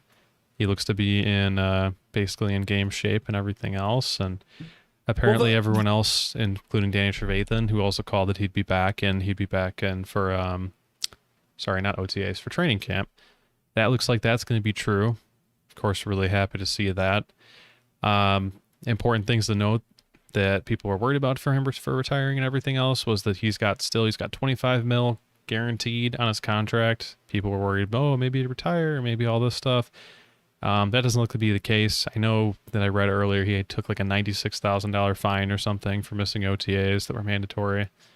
I mean, obviously that's not going to impact you that much when you're making that much money. But then better news, he's back. He's training, and that's going to be a huge reinforcement of the line because a lot of the defense of last year got absolutely ran over due to him not being in the game and then having to pay.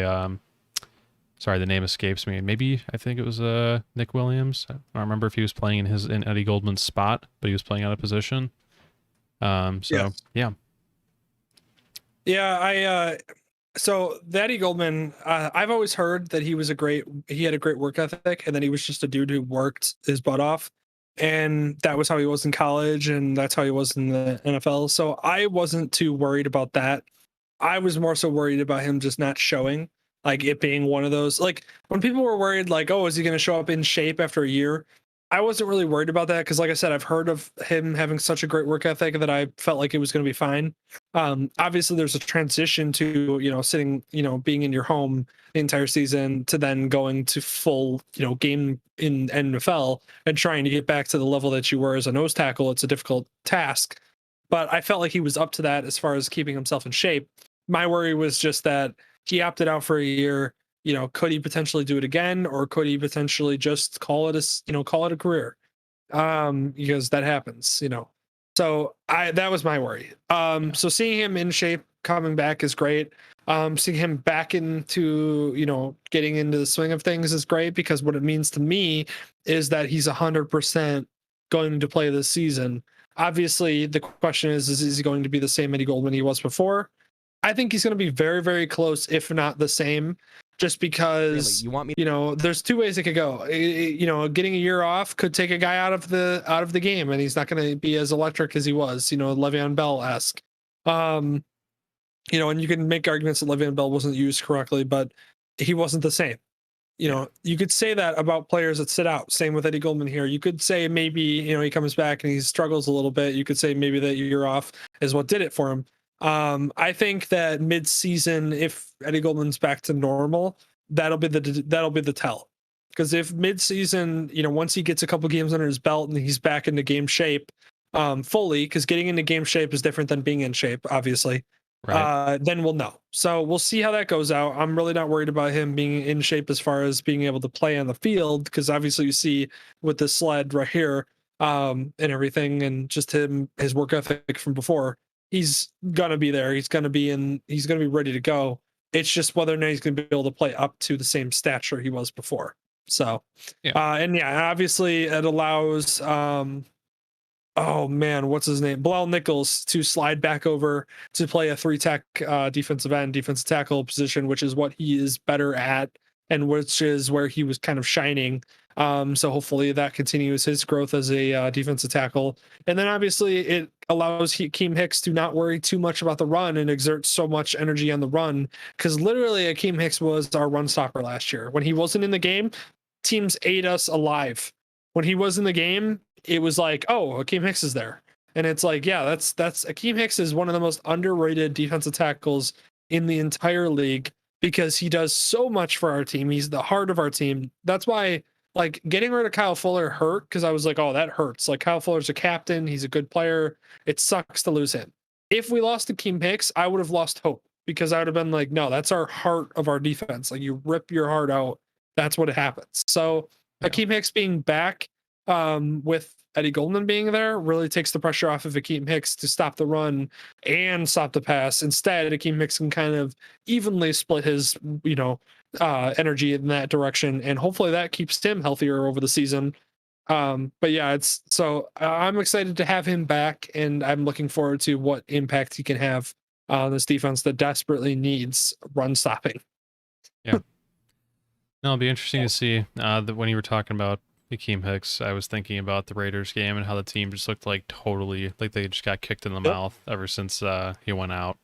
Completely different team, but look at Dalvin Cook just eat us alive in that game against the Vikings when Akeem Hicks wasn't in there. And then you look at the Packers game where Akeem Hicks was in there, and Aaron Jones had, every time he ran anywhere near Akeem Hicks, he had trouble. Yeah. And that's the difference. So now you throw in Eddie Goldman and you have a whole different story. So yeah. And then we bring up this is I'm excited to actually see Matt Nagy's offense. And I know that that sounds weird because he's been here for literally 3 or 4 years now, fourth year going in this season.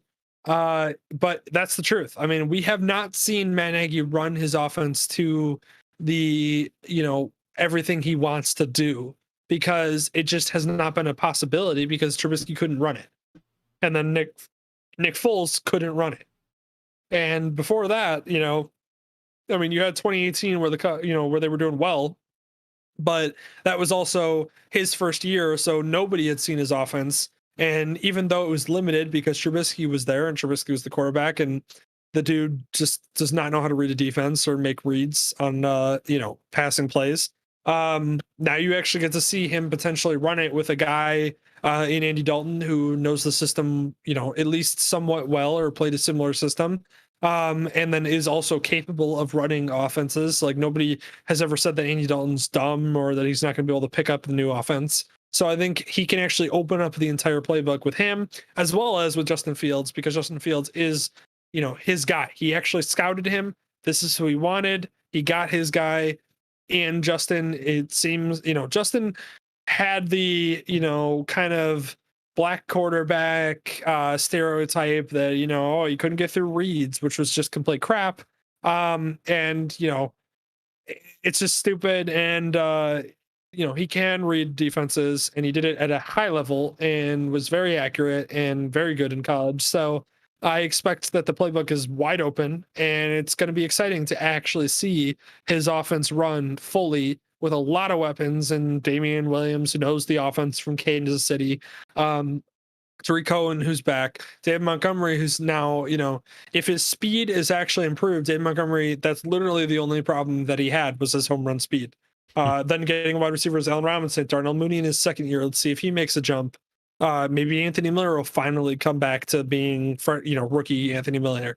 All those things, Cole Kmet making a jump in his career, plus this offense opening up. It's going to be a very exciting year for the Bears, potentially, if Justin Fields works out. And I'm looking forward to that. Yeah. I mean, we talked about it before and it's not anything new, but like receivers were getting open. Trubisky, for the most part, couldn't hit them. So I want to believe, and this is like totally just sipping the Kool-Aid, but like I want to believe that with a quarterback that can execute it, that those receivers are going to be hit. They're going to be first downs that are going to be converted, points scored, all that stuff.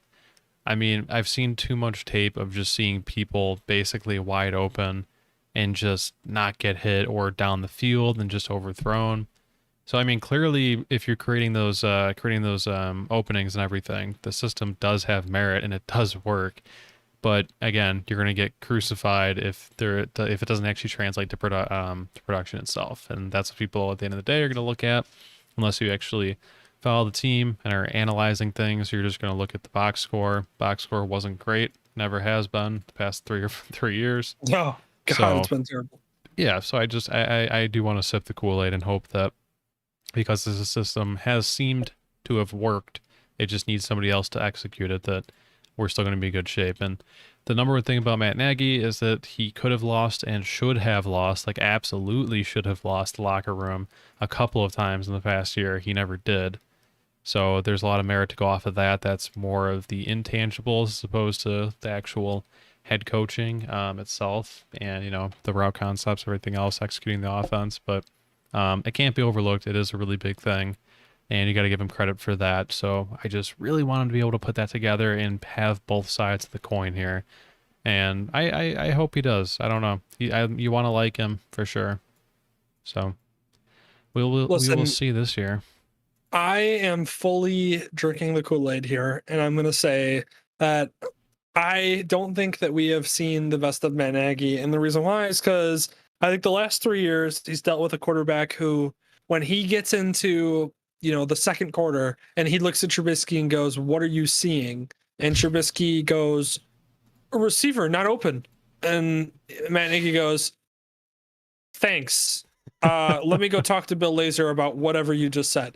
Like, that's hopefully now we're actually going to see somebody run his offense well. And I wish Trubisky the best success. I mean, he's a great guy the whole time he was here.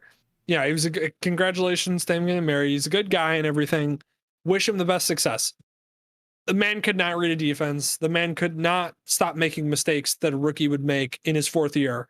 So to finally have a quarterback that will be able to execute well. And again, we're banking on a rookie quarterback, so we have no idea. He literally has not taken a snap in the NFL. We don't know. But what I'm saying is, if he works out well, I think you're going to see Matt Nagy reach his full potential as a head coach, because you're going to see either A, his offense is going to work because he has a quarterback that's competent and can run it, or B, his offense doesn't work. But if his offense works, you're going to see, okay, like you said, he's kept the locker room together these last 4 years. Players respect him.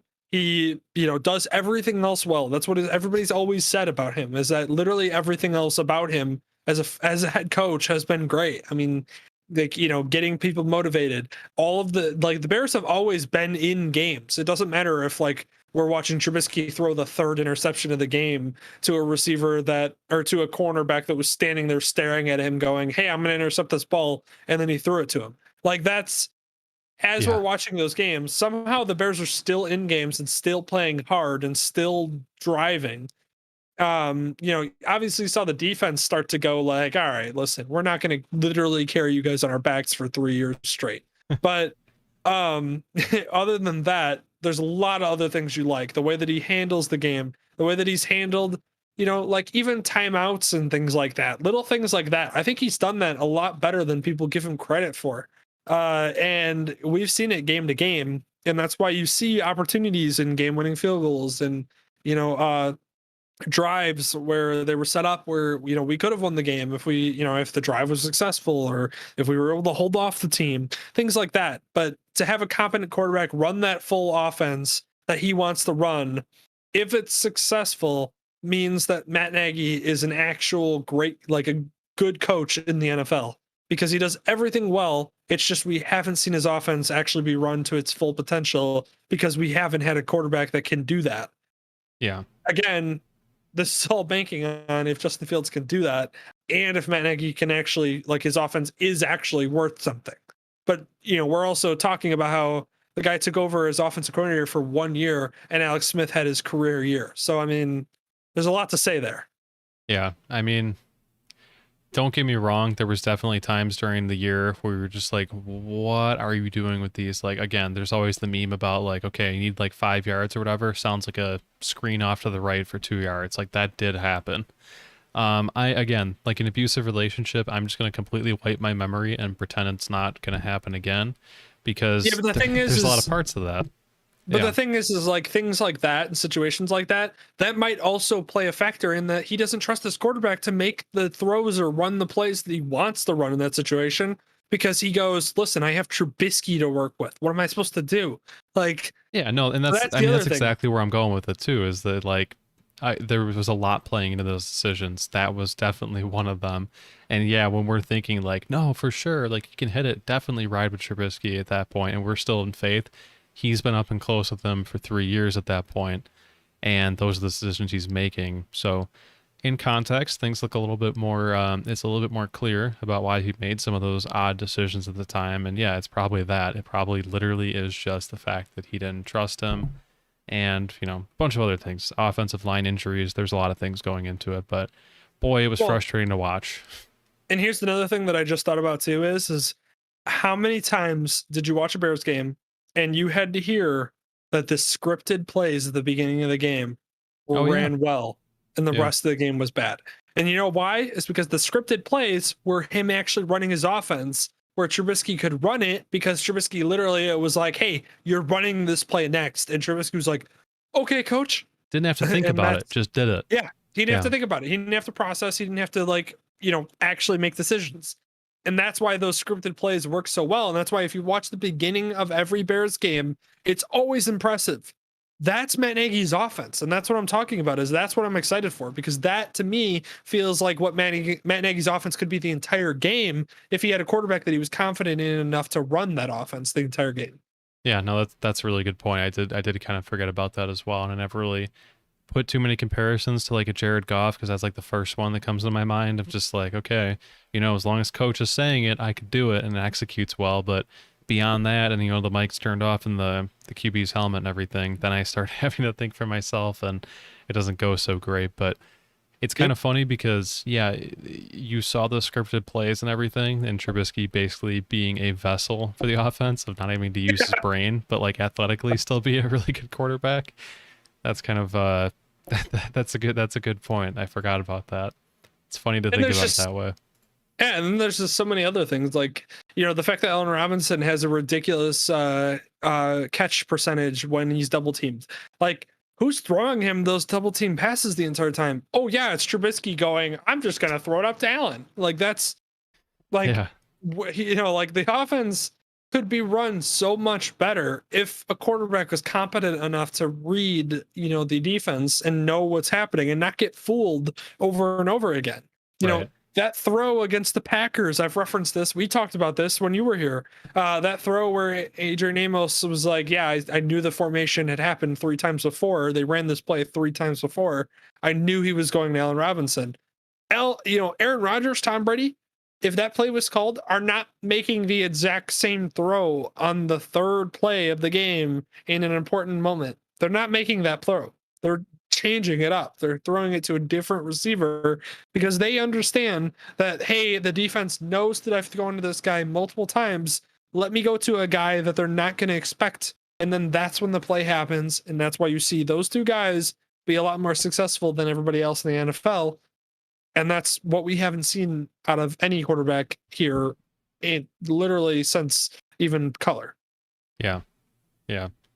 So, and then on top of that, we also want to see just the last thing to touch on coaching. Obviously, lots of things riding on Sean Desai. Yep. Heard nothing but good things, but it's one of those things you're not really going to notice until we see it during the season. So, like we said, there's a lot. Yeah, well, and the good news too with Sean Desai is that he is a guy who learned a lot under Vic Fangio. Yep. Which Vic Fangio's style of defense was, in my opinion, much more suitable for this defense that we had than Chuck Pagano's last year. And we can say things about Chuck Pagano being on the out and everything like that. Chuck Pagano's a good coach. I just don't think his defense was. I don't think his defense was suitable for the personnel that we had. So I think Sean Desai will be better in that department. And I think the defense will be better in that department. And from what I've heard, he's a very detail-oriented guy. He pays attention to everything. He knows everything that's happening. And he knows the defense in and out, which is great because having a guy that's going to take command like that with a bunch of veterans is important. And the other thing too is I've heard too before when he did get the job, people were like, yeah, Sean Desai is going to get a job in the future. So it's good that the Bears gave him the opportunity instead of him leaving, which is, sometimes that happens to teams. So I hope that's the case. And I do feel optimistic about that as well. Yeah, and I don't know if you could touch on this, but from my very brief readings and basically on defensive formations and everything that Vic Fangio did differently than Chuck Pagano was Chuck Pagano used little, maybe if any, like any sort of stunts, anything that was hidden, anything that was like obscuring what was actually happening in the play. And I think even quarterbacks throughout the season, last season, the season before, touched on the fact that they had seen what was going to happen, and it was basically it came all down to like predictability. Vic Fangio had a lot of things that were hidden, things that were actually going to surprise offenses and change them up and force them to worry. Whereas you walk out on the field, and I literally think Aaron Rodgers brought this up, was that they saw the play, they saw exactly what was going to happen, and it did happen over and over and over again. There was nothing changed up or adapted to. It was just, we've seen this play before. Now we know exactly how to counter it. And from what I understand from Fangio, is that was one of his biggest things. That's one of like basically the lifeblood of his defense that hopefully Desai is going to be taking off of and using and everything. But having those things to think about, changing things up, not just being able to walk out in the field and be like, okay, this is the play, and adapt to it. Yeah, looking at Vic Fangio, Flores down in Miami, defensive coordinator, his name's escaping me, but for the Bucks, what they do well is they hide coverages and they hide Bulls. They hide basic schemes in what looks like intricate covers or intricate stunts, or but they what it boils down to, I mean, there's 10 different ways you can hide a cover two, but it's still a cover two. But the problem is you don't want the offense, you don't want Tom Brady to identify that it's a cover two defense, because then he knows how to beat it. So what you're trying to do is you're trying to hide it with all these different, coverages and stunts and fakes, and you bring a safety up and it looks like a different coverage, or it looks like a cover one, but it's really a cover two because he's gonna drop back into that low safety position. So there's that's just one example of how coverages will change and be disguised throughout a game that allow you to still run basic coverages, but run them in a way where the offense isn't going to pick up on them instantly. And the offense, you're basically forcing the quarterback to rely in real time, or react in real time to what he's seeing on the field rather than what he's seeing pre-snap, which is a very different thing. Because pre-snap, a lot of quarterbacks can set a play up to be perfect, but then the coverage clicks into place and the disguise comes off, and then the quarterback has to react to what they're seeing live and make the right throw and right decision. And that's when quarterbacks that aren't the Aaron Rodgers, the Patrick Mahomes, the Josh Allens, the Tom Brady's, those are when those quarterbacks will show their colors and won't be able to react or to change their play. So that's Chuck Pagano's defense, though, was a lot more basic, with bringing more basic blitzes in. So he blitzed more than Vic Fangio did. If I remember, did he blitz more, or was he less of a blitzer? I think he was less of a blitzer, actually. I think I'm getting mixed up with he was less of a blitzer. But either way, he ran a lot more basic coverages that really didn't try to disguise or hide anything. It was like here's our personnel that we're bringing out.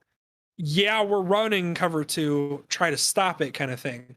And the problem is that when your defense is tired and you already don't have your nose tackle, and Eddie Jackson's not playing up to what he was before, and part of that is because Eddie Jackson, especially with Clinton Dix there, was trying to play more strong safety than free safety.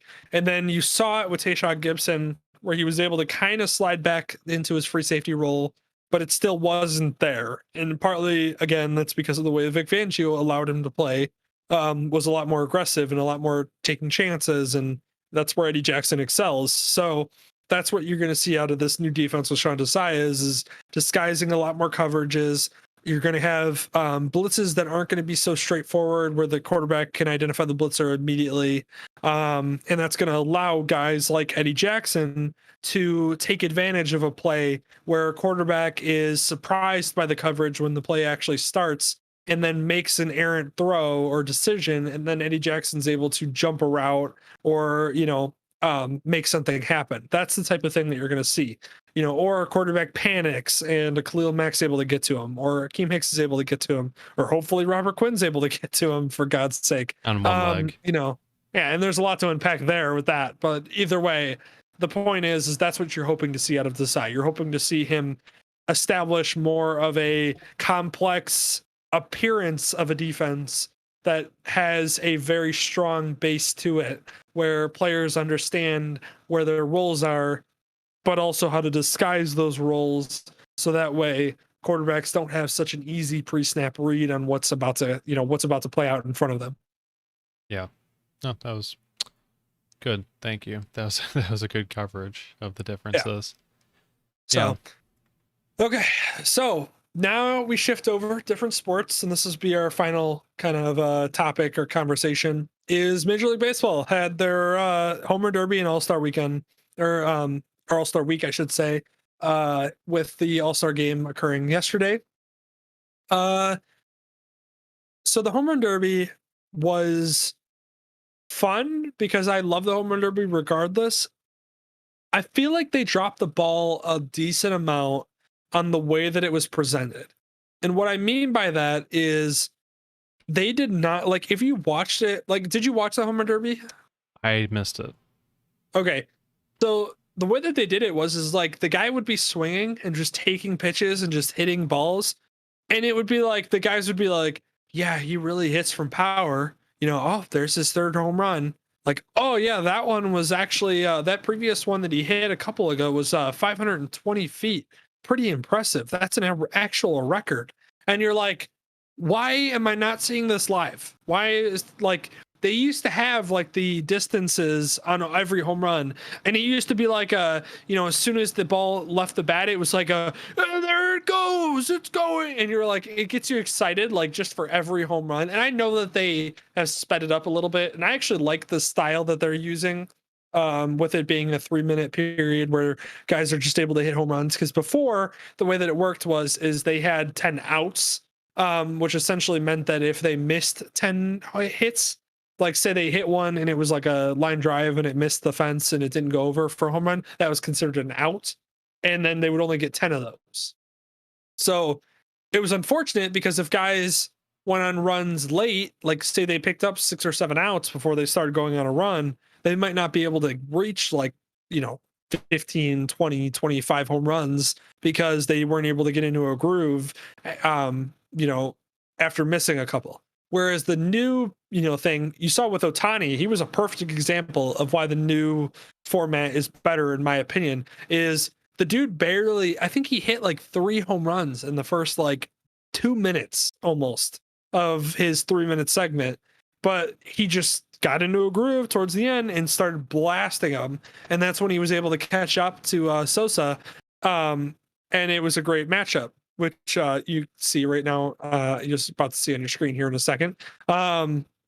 Is their matchup was a perfect epitome of why this new format was great, but the actual execution of it on TV, the production was not, because it was exciting to watch them because Sosa came out, and Ohtani getting Sosa in the first round is a heck of a, you know, ask, because he is a power hitter. And the fact that he was ranked as low as he was because he hasn't hit, you know, as many home runs or whatever is, or Soto. I keep calling him Sosa.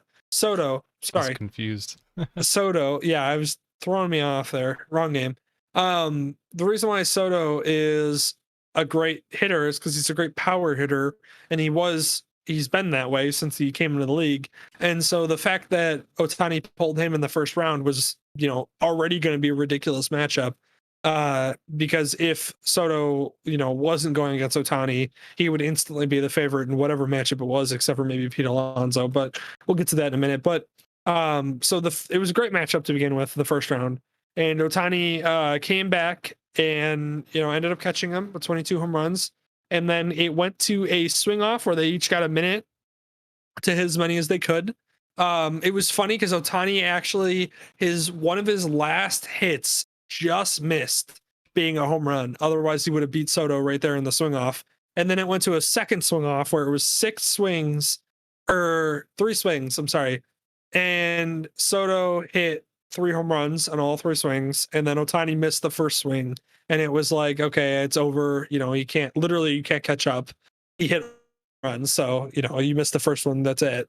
So Ohtani put up a great effort, and it was an incredible opponent. So not a bad showing at all by him by any means. And I do think that Ohtani will be fine, because a lot of times with the home run derby, it tires people out, especially if they compete in long term. And, you know, it can mess with your swing because you're hitting it differently, because you're hitting it from, you know, basically a, you know, pitcher that you bring in for for BP, basically batting practice. And it's very different than obviously a live pitcher. So it can mess with players' swings. I don't think it'll mess with Ohtani's, because I feel like his swing is just so different. Now, the one thing I will say is I do feel like Ohtani would have beaten Soto had he had experience with this pitcher. They literally said this is the first time that he had swung against this pitcher in BP since like March. Wow. So like literally been months since he had hit against him, which there's a chemistry thing. There's a, you know, the pitcher knows where you like it, how fast you like it, you know, for BP. In order to get into your groove. And that's literally the entire home run derby, is getting into your groove. So I think it took a while for Ohtani to find that. And that's when he was able to finally catch up. I do feel like if he had caught that groove a little earlier, he probably would have won this matchup. But, you know, whatever, regardless, it was still a fun showing, especially going to double, you know, overtime or whatever, or double second swing off, whatever you want to call it. It was awesome. And then Pete Alonso just being an absolute beast, which if you want to put that photo back up there, I know you just swapped. That yeah, Pete Alonso being an absolute power hitter, beast, pure as a power hitter as you can be in baseball. He is, and he ended up winning it for the second year in a row, which was awesome. I'm pretty sure he put like 35 home runs in the first round or something stupid like that. Just awesome. And it's why I love the home run derby, and that's why I love the new format, is because they can really just unload, and it's great. Like I said, just up your production. I don't like, it was just sad. Like, it was just watching it was like not as exciting as it used to be. Like I'm they would seeing just like get a so common pattern here. I don't know. Have we talked about this before? Oh yeah, Something I with the feel like MLB. we've talked about baseball just Hmm. absolutely dropping the ball in every category they could as far as advertising. Go watch those clips of my rants, my anger rants. I'm getting even worked up right now just thinking about it. Gosh darn it, I hate freaking baseball with all my heart, and I love it with all the same too. Yeah. Ah, Love ah, baseball, hate the MLB. It's okay. God, yeah. It's Love the rational. sport. Absolutely hate what they're doing with advertising. Yeah, and then actually pull another lane change on you. I apologize again.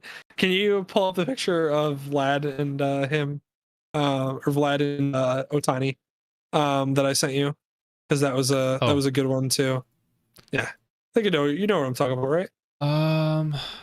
Let me see here. Unless I missed something, let me go ahead. Should be Guerrero Jr. with Otani. Okay. Let's see. Getting there. Working progress. Oh, it's not in there. I don't see it. I downloaded all the attachments unless something got lost. Did I not get sent to you? Not in the email, at least. Hmm. I mean, I have this Otani picture, but not the same. Do a quick Google That's search. all right. All I wanted to talk about basically was that I was really happy with the All-Star game because I think it was a great showing of the diversity in Major League Baseball and why it makes it such a fun and great sport. And again, man, so many rants that I've gone on about their advertising and how bad it's been. But it was, there was a photo taken between Otani and Vlad, and it was a cool little story that was also put, which we'll post like a separate photo. This is not the photo, but this is just a fun, little showing of the both. But essentially, Vladimir Guerrero Jr. walked up to the translator for Otani, like very like shyly, like asked if he could potentially talk to Otani and like get a picture with him, which is just awesome because I love that. I love the young players getting like to know each other and like getting to hang out with each other and everything. Like that's great. And then also like the fact that like they are of the biggest stars in baseball right now is awesome. I love Vladimir Guerrero Jr. I have Vladimir Guerrero's uniform. His dad, who was actually one of my favorite players when I was a little kid, I have his jersey in my closet. I should actually get a Vladimir Guerrero Jr. to go with it. That would be awesome. But either way, fun to see that, and I love the diversity in the league. You know, and the way that just like I think they said that you had Vladimir Guerrero Jr. win Player of the Game or MVP of the All-Star Game. You had Otani get the win, and then you had an Australian guy who his name's escaping me get the save or something like that. And it was our finish the game out, and I was like, "That's fantastic! I love that, and I wish that they would advertise that more. And for the love of God, fix your freaking advertising." Basically. Seriously, God damn it. There's like literally you have everything, especially for this day and age, served up to you on a silver platter, and you're literally just you're slamming the silver platter down, snapping it in half, and like stepping on it repeatedly. It's man, I mean, like you've got a sport that obviously has well, it should have staying potential. It's not suffering any of the like the negative consequences of like concussions, anything else. You seemingly could have this around forever. You've got like a very diverse population that's showing up and like taking over the top spots in the MLB. You've got something where you have a static production area where you can actually take over and do lots of things with baseball. I mean, you've got so many good components, and the content you put out is such garbage sometimes, most of the time. Yep. Not even garbage, uninspired. It's the same thing that's been for years and years and years, and they refuse to take risks. So that's the worst part of it. It's just so sad because I could literally just give me a couple of drinks and a meeting with all of baseball's execs, and I could fix the sport in like literally a 20-minute like drunken conversation. Because like, you know what I was just thinking about while we were talking, like while this was literally happening just now, we were making your comment is let me ask you a question. Do you know who Mancini is from the Orioles? Nope. He was a guy who won second place in this home run derby against Pete Alonso. The dude is also, like, not too long ago, a couple years ago, diagnosed with cancer, overcame that cancer, is now a star player in Major League Baseball, and finished second in the home run derby. You don't know a thing about him because they've done such a god awful job of advertising that you don't know who any of their players are. It's so annoying. I'll be honest with you. I didn't even know who Pete Alonso was, and he won last year and this year. They're literally shitting out Lifetime movies. They could literally just make a literal 2-minute hype video for every single person in the. Here's how you fix the home run derby. Here's how you make it more popular, because it's already a great event. It's fantastic. They literally are just hitting home runs. It's what everybody wants to see. First off, bring back the distances. The fact that wasn't a thing in the home run derby, stupid. Bring back the distances on every single home run that's hit. I don't care how much it costs. Make it happen. They don't track those right now? Yeah, they do it all the time. I mean, in golf, you see the drive, you know, when a guy hits a golf ball, it's doesn't track it right now. They used to, and they didn't this year. That's why it was so disappointing. So do that, bring that back. Make it more exciting. Bring announcers. I don't know what you have to do with the announcers or whatever, the commentators. Make it so that way they're at least more excited about it and not just talking about like, wow, what a home run. Like, no, like actually be excited about every single hit that's hit. I know there's a ton of them, but make them at least somewhat excited. Second, do a hype video for every single player in the home run derby. There's only 8 of them. Do a hype video. Do like 2 minutes. Do a 2-minute hype video. Say Mancini, you could talk about him overcoming cancer, becoming a star player in Major League Baseball, and going into the home run derby. Vladimir Guerrero Jr., talk about his time with his dad. Make a hype video about him and him and his dad for the. Well, I guess he wasn't in it. Regardless. Ohtani, make a hype video around Ohtani, talking about him coming over from Japan, I believe. So. I'm pretty sure. Yeah, coming over from Japan. His journey there, him lighting it up this season. Get everybody hyped for every single person. Pete Alonso, show his highlights from last year. Show him hoisting the trophy from last year. Do those things, and then people would be like, "Oh man, I can't wait for the home run derby. Like this is gonna be awesome." And then the home run derby comes, and it's awesome, and everybody watches it, and everybody's like, "Wow, this is great. Baseball's fun." But no, instead we just get like, wow, he's really hitting the ball. He's really pulling the ball. He needs to get a little bit better with that. Wow, Ohtani just hit his 9th home run of this home run derby. Yeah, that's great. And you're like, great. Glad everybody's excited. I mean, just stealing ideas from like the match too. You could do something like so many in a row is like all the money's going to charity or something. Just putting those up, just throwing ideas out there. I'm pretty sure they have things like that. They just don't talk about them because they don't do any advertising for anything. Yeah, exactly. I hate sport. So I hate Major League Baseball, but I love the sport and I love the players. Yeah. Can we just become the executives for Major League Baseball? Can that be the goal of this podcast, is for us to run baseball? We've made a pretty good program so far. We've had a pretty good presentation. I don't see why not. Not only do we literally like, this is not something that people are going to say often. Steal our ideas, baseball. For the love of God, steal my ideas. Do it. Yeah. I want to watch a better game every year. Yeah, I just want to be able to say that, we thought of that. That's what we came up with that idea. There it is. Oh, God. So sad. You know what's not sad, though? Oh, boy. It's the Bucks tying up the series. I don't know if you were watching that Oh, in the did they? I background. didn't actually see the ending of that series. Yeah. Boy, we would have some fun stuff to talk about. We can even pull up a couple of videos.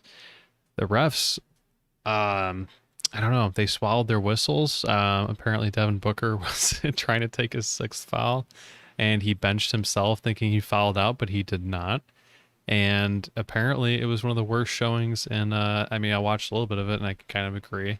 Some disgraceful reffing throughout the entire match. The NBA, Right. I mean, the number one headline I see right here: NBA media melts down over the non-call on what should have been Devin Booker's sixth foul. And Booker misses the clutch layup and is frustrated at the referees. Like, just a complete meltdown. Well, I'll have to watch that recap, and we'll talk about that the next podcast more in depth because I'll actually know more what's going on. But yeah, I wasn't. I actually clicked off of it to save a little bit of internet quality. But Well, this is our uh, reactionary segment. This can be posted even immediately. This is disgraceful. The NBA.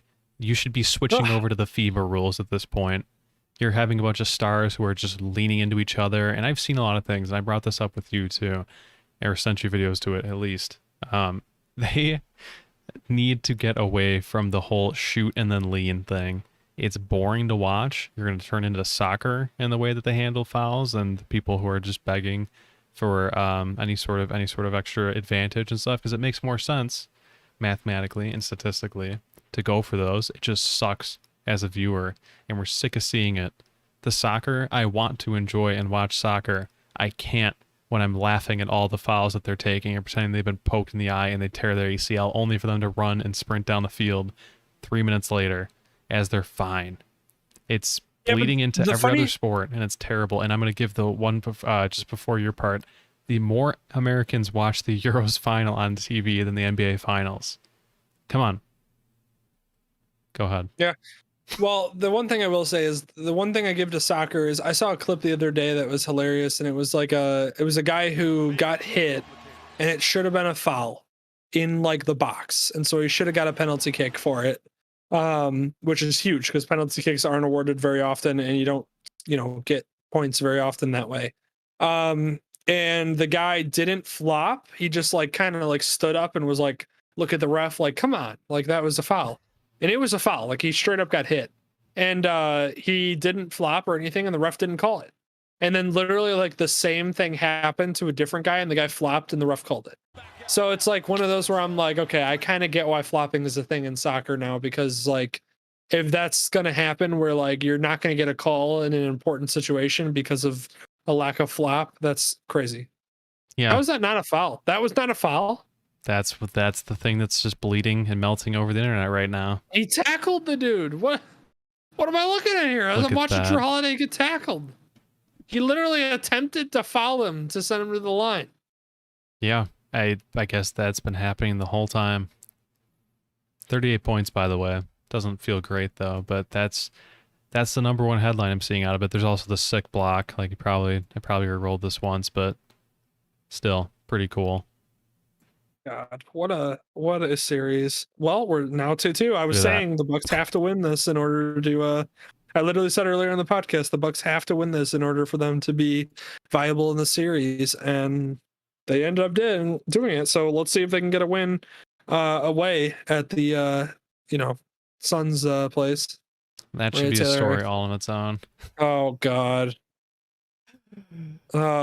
Oh, that's good. That's so good. Yeah, here's Devin Crowder. Booker had 42 points.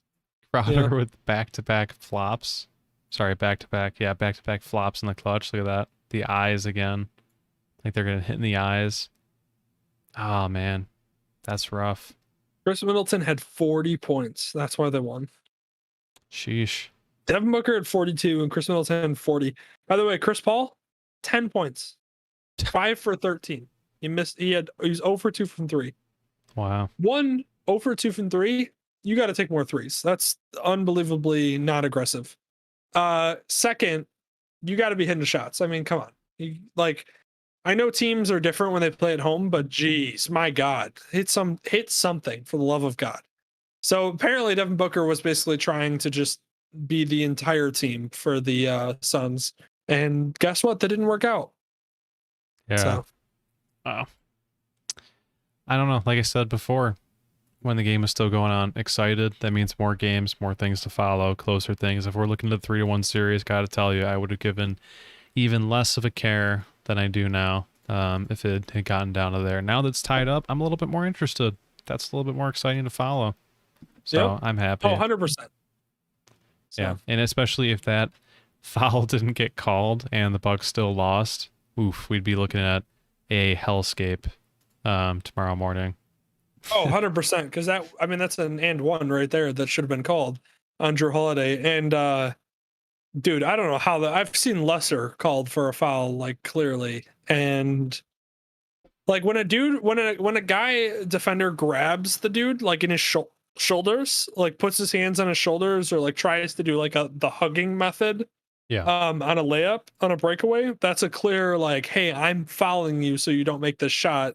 Which like the offensive player, as long as it's not egregious, the offensive player like even if it seems aggressive, like sometimes you'll see a guy hug a dude and he like kind of lands aggressively and you're like, oh, that was aggressive. yeah, Like the offensive guy knows that, listen, he's trying to foul me like on purpose to not make the shot. So he doesn't take it personally. Like that right there was that type of thing where he was like, yeah, he's clearly trying to foul him so he doesn't make the shot. He just did. yeah, So yeah, like the fact that that didn't get called is insane because that was like textbook. He's trying to draw the foul. yeah. I mean, since we're being optimistic, maybe they'll end up changing up the rules, emphasizing things on that. I mean, eventually there's got to be a breaking point when ratings and everything are dropping off like crazy on that. There's going to be for sure. They're going to have to. I mean, the NBA has always, it's something that they don't talk about, but the NBA has always tried to steer referees to call certain things or not call certain things. And that's always been the case. I mean, there was a referee who was interviewed by the Pat McAfee show, which if you haven't heard this interview, it's amazing. It's an interview with a referee, an NBA referee who he was caught and I think he went to prison for trying, basically he was calling games, rigging games based on his calls. And he actually said apart from his rigging that the NBA like before a big game would show them videos of like, hey, here's videos of like this guy getting fouled in this way, like as like a nonchalant way of being like, hey, this is what you should be looking out for in this game, kind of thing.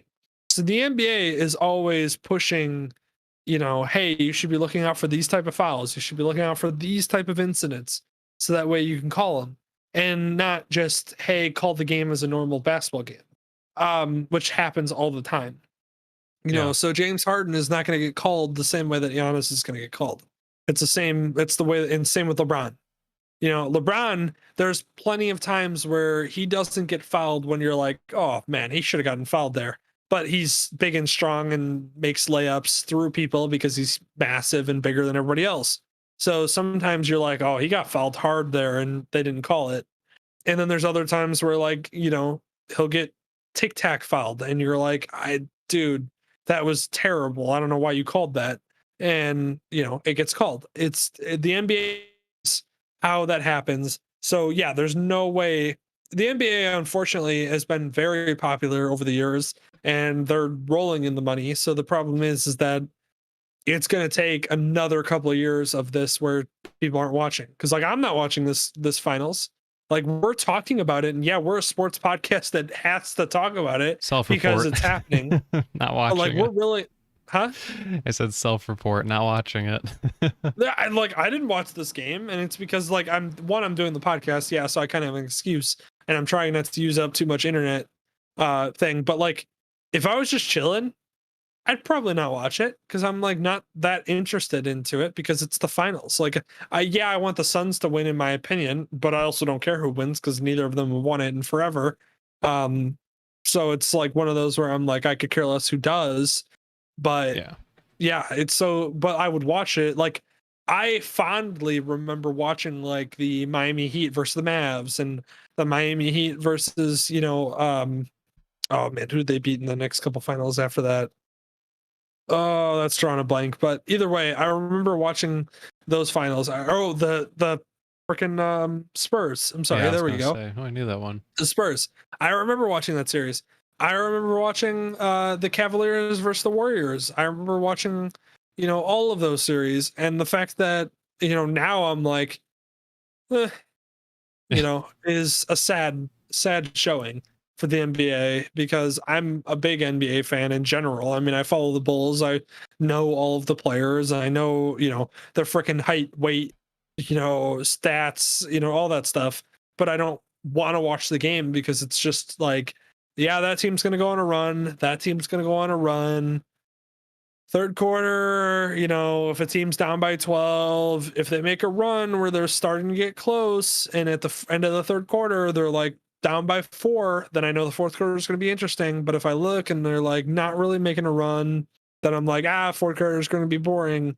The fact that it's so predictable in that way is the why, like casual people aren't watching anymore. And so I don't really know the numbers of how their viewership is in this finals as well as It's previous bad. finals. The bubble was bad. This is bad. The bubble Yeah, was worse, and but it's going to continue that way if they don't change the way that they, play it.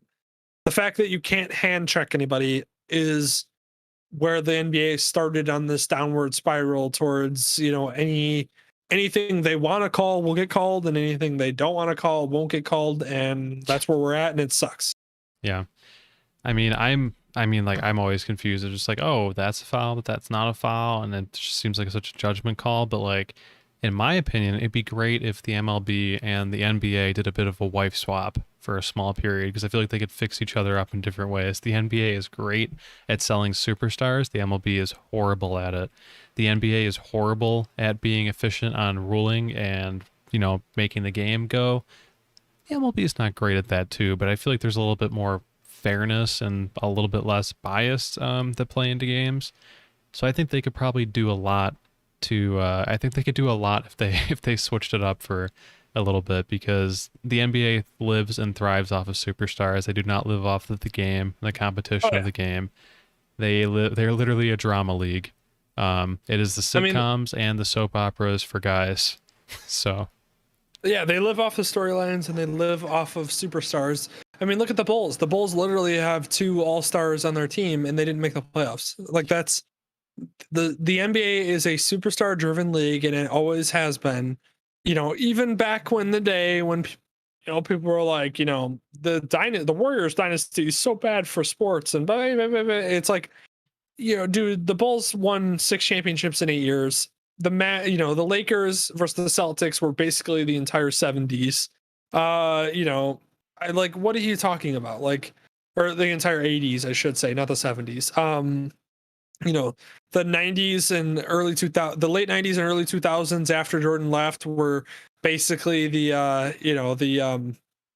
Kobe and the Lakers and that whole show. So like, the fact that it's not talked about is ridiculous. Yeah, sorry, going back to and the NBA problems also, we talked about endlessly in the Major League Baseball, and their problems too. It's the same kind of concept, as they just have bad advertising problems. Yeah, and same thing with like Craig right here saying with like Otani, like so much hope and like so much hype around him. Like, they're hyping him up so much. Like, the baseball's trying to make him like the guy that's going to save them and like save their advertising and be their advertising for the year. And that's the problem is that now you put all your hopes into one guy, and if he gets injured, then that's it, the whole thing's over. So it's just dumb. And then like back in the day when Golden State Warriors were versus Cleveland and we knew Golden State was going to win, it was still interesting, we still watched. Like, it's so dumb. They just don't, the advertising in the NBA and the game itself in the NBA has gotten bad, and the advertising in Major League Baseball has gotten awful. Both need to be fixed. certainly. Yeah. There's actually while Craig's in the chat, there's a video that Craig sent me that I'll have to show you or send you. and it's like an actual video with like Mike Trout and like Otani like trying foods or something. And it's like a video that they put out. I haven't watched it obviously because we've been on the podcast, but he sent it to me, and he literally sent me it, and then it was like, this is what you're talking about when Major League Baseball needs to do more of. And I'm like, yes, this is literally what they need to do more of. And the fact that he had to send me that video and I hadn't seen it before that is also the problem. Yeah, dude, like literally have Otani go on oh god. Oh no, I can't remember the name of it. The show on YouTube where they go on with like the hot wings and stuff, and they try all the different sauces. Oh, it's gonna kill me. Do you? Yep. Oh, hot wings? Hot ones? What hot ones? Yep, that's it. Okay. Yeah, literally have them go on hot ones at this point. Even they get more viral exposure than any than anything else the MLB does. Like literally anything to display any evidence of a personality. Oh God! Like I just texted Craig. I was like, the White Sox are like a favorite to win the World Series, and they're like a great team this year. What have you seen anything with any White Sox player on anything whatsoever? I've only heard of injuries. That's what I hear every time. That's what I'm saying. I told him, I was like, why isn't Tim Anderson doing like stuff? Like, why aren't they having Tim Anderson do stuff? I mean, dude's he's having a great year again after he had a great year last year. Like, yeah, I don't get it. I just don't get why their advertising isn't focused on the players. It's almost like they're just like, yeah, we're baseball. You're gonna watch, and it's like, no, we're not. Like, we don't. Like, younger populations won't watch you because, like, the only time you're ever in the news is when there's some unwritten rule that's broke that everybody's like, that's stupid. Oh, he got into a fight because he flipped his bat too high. Wow. Like, oh God. Tim Anderson is the face of the team, all kind of local advertisements with sponsors in Chicago, but nothing with the MLB as a whole. Yeah, that's another, again, to show you how terrible that is. Like Tim Anderson, That's what I'm saying. He seems like, to me, has been a guy who's been around for a super long time. I didn't know he's young as hell still, and like still He's has like that ability. 29 years old. Yeah, I think he's okay. 29. In baseball terms, like still, he's got a really long time to go. He's got a really long time left. Nationally, yeah, nothing. I mean, I feel like we know about him because it's Chicago, but like nationally, nothing. Yeah, I don't Dylan, know of he's a bunch of batting teams. this year. He's batting 309. Okay. He's batting above 300. Let me pull up his actual stats so that way I can really talk about it. He's batting above 300, 6 home runs, 32 RBIs, an OPS of 770 in just 311 at bats, 14 stolen bases. Yeah. Not talked about ever. No, nothing. I mean, maybe you'll see something in the playoffs, but I mean, like, that can't be the excuse for everything. It's just like, oh, we're waiting till the playoffs and stuff. There's so many other players to give attention to. Like, that's not your issue. Your issue is you're not giving attention, period. Yeah, like, I love Otani, and I love what he's doing, and I love, his success. But he's literally the only person that we've talked about in baseball specifically. Right. Like, and it's because, like, nobody else is talked about. No other star players are talked about. They're not in the media. They don't do national things. Like, like Craig said, Tim Anderson's the face of the White Sox, batting above 300 on the White Sox in a team that is in the hunt for the World Series. And nobody has seen him in any type of national setting as, like, advertising, fun clips, fun video. Here's a little hype video about Tim Anderson and what he's been doing the last couple of years, which is crazy. Yeah. So, okay. Wow. This is really just playing into where I just happened to open up the the baseball subreddit, but it's the second most viewed video on MLB's YouTube channel is of a muscular man who's unable to open a water bottle at a baseball game with 21 million views. That's pretty. One, that's funny, but two, again, sad. oh God, That's not baseball related. That's something that happened at a baseball game. That's different. Yeah. Did the beer snake at the Cubs game got more hype than any other player besides Otani? Yeah, exactly. Yeah. MLB does great advertising the fans who catch bats or balls. Oh God, it's so bad. It's so bad. They're advertising so bad. Oh, baseball God. literally has to give away baseballs to be relevant. Hot take. Literally has to give them away and throw them into the stands. I Pathetic. love going to a baseball game. Oh yeah, me And too. For sure. I love going to a Cubs game. I would love to go to a Sox game. I literally don't care. It's baseball. I love baseball. Freaking, it's just everything about the sport. They don't do advertising for literally anybody on any team. You know, like the Giants are good this year. Can you name one player on the Giants? No, you can't, because they don't do any advertising. Yeah. Yeah. God. Oh boy. Well, I think that's probably gonna be it for us. That was a good delving back Can't into even that. end. I drink all my drink. I usually end the podcast like drinking my drink, like good night everybody, and I drink my drink. I literally finished the drink in such anger talking about the Major League Baseball that I have nothing to drink now. Yeah. This is I don't your fault, blame you. baseball. Exactly. Ugh.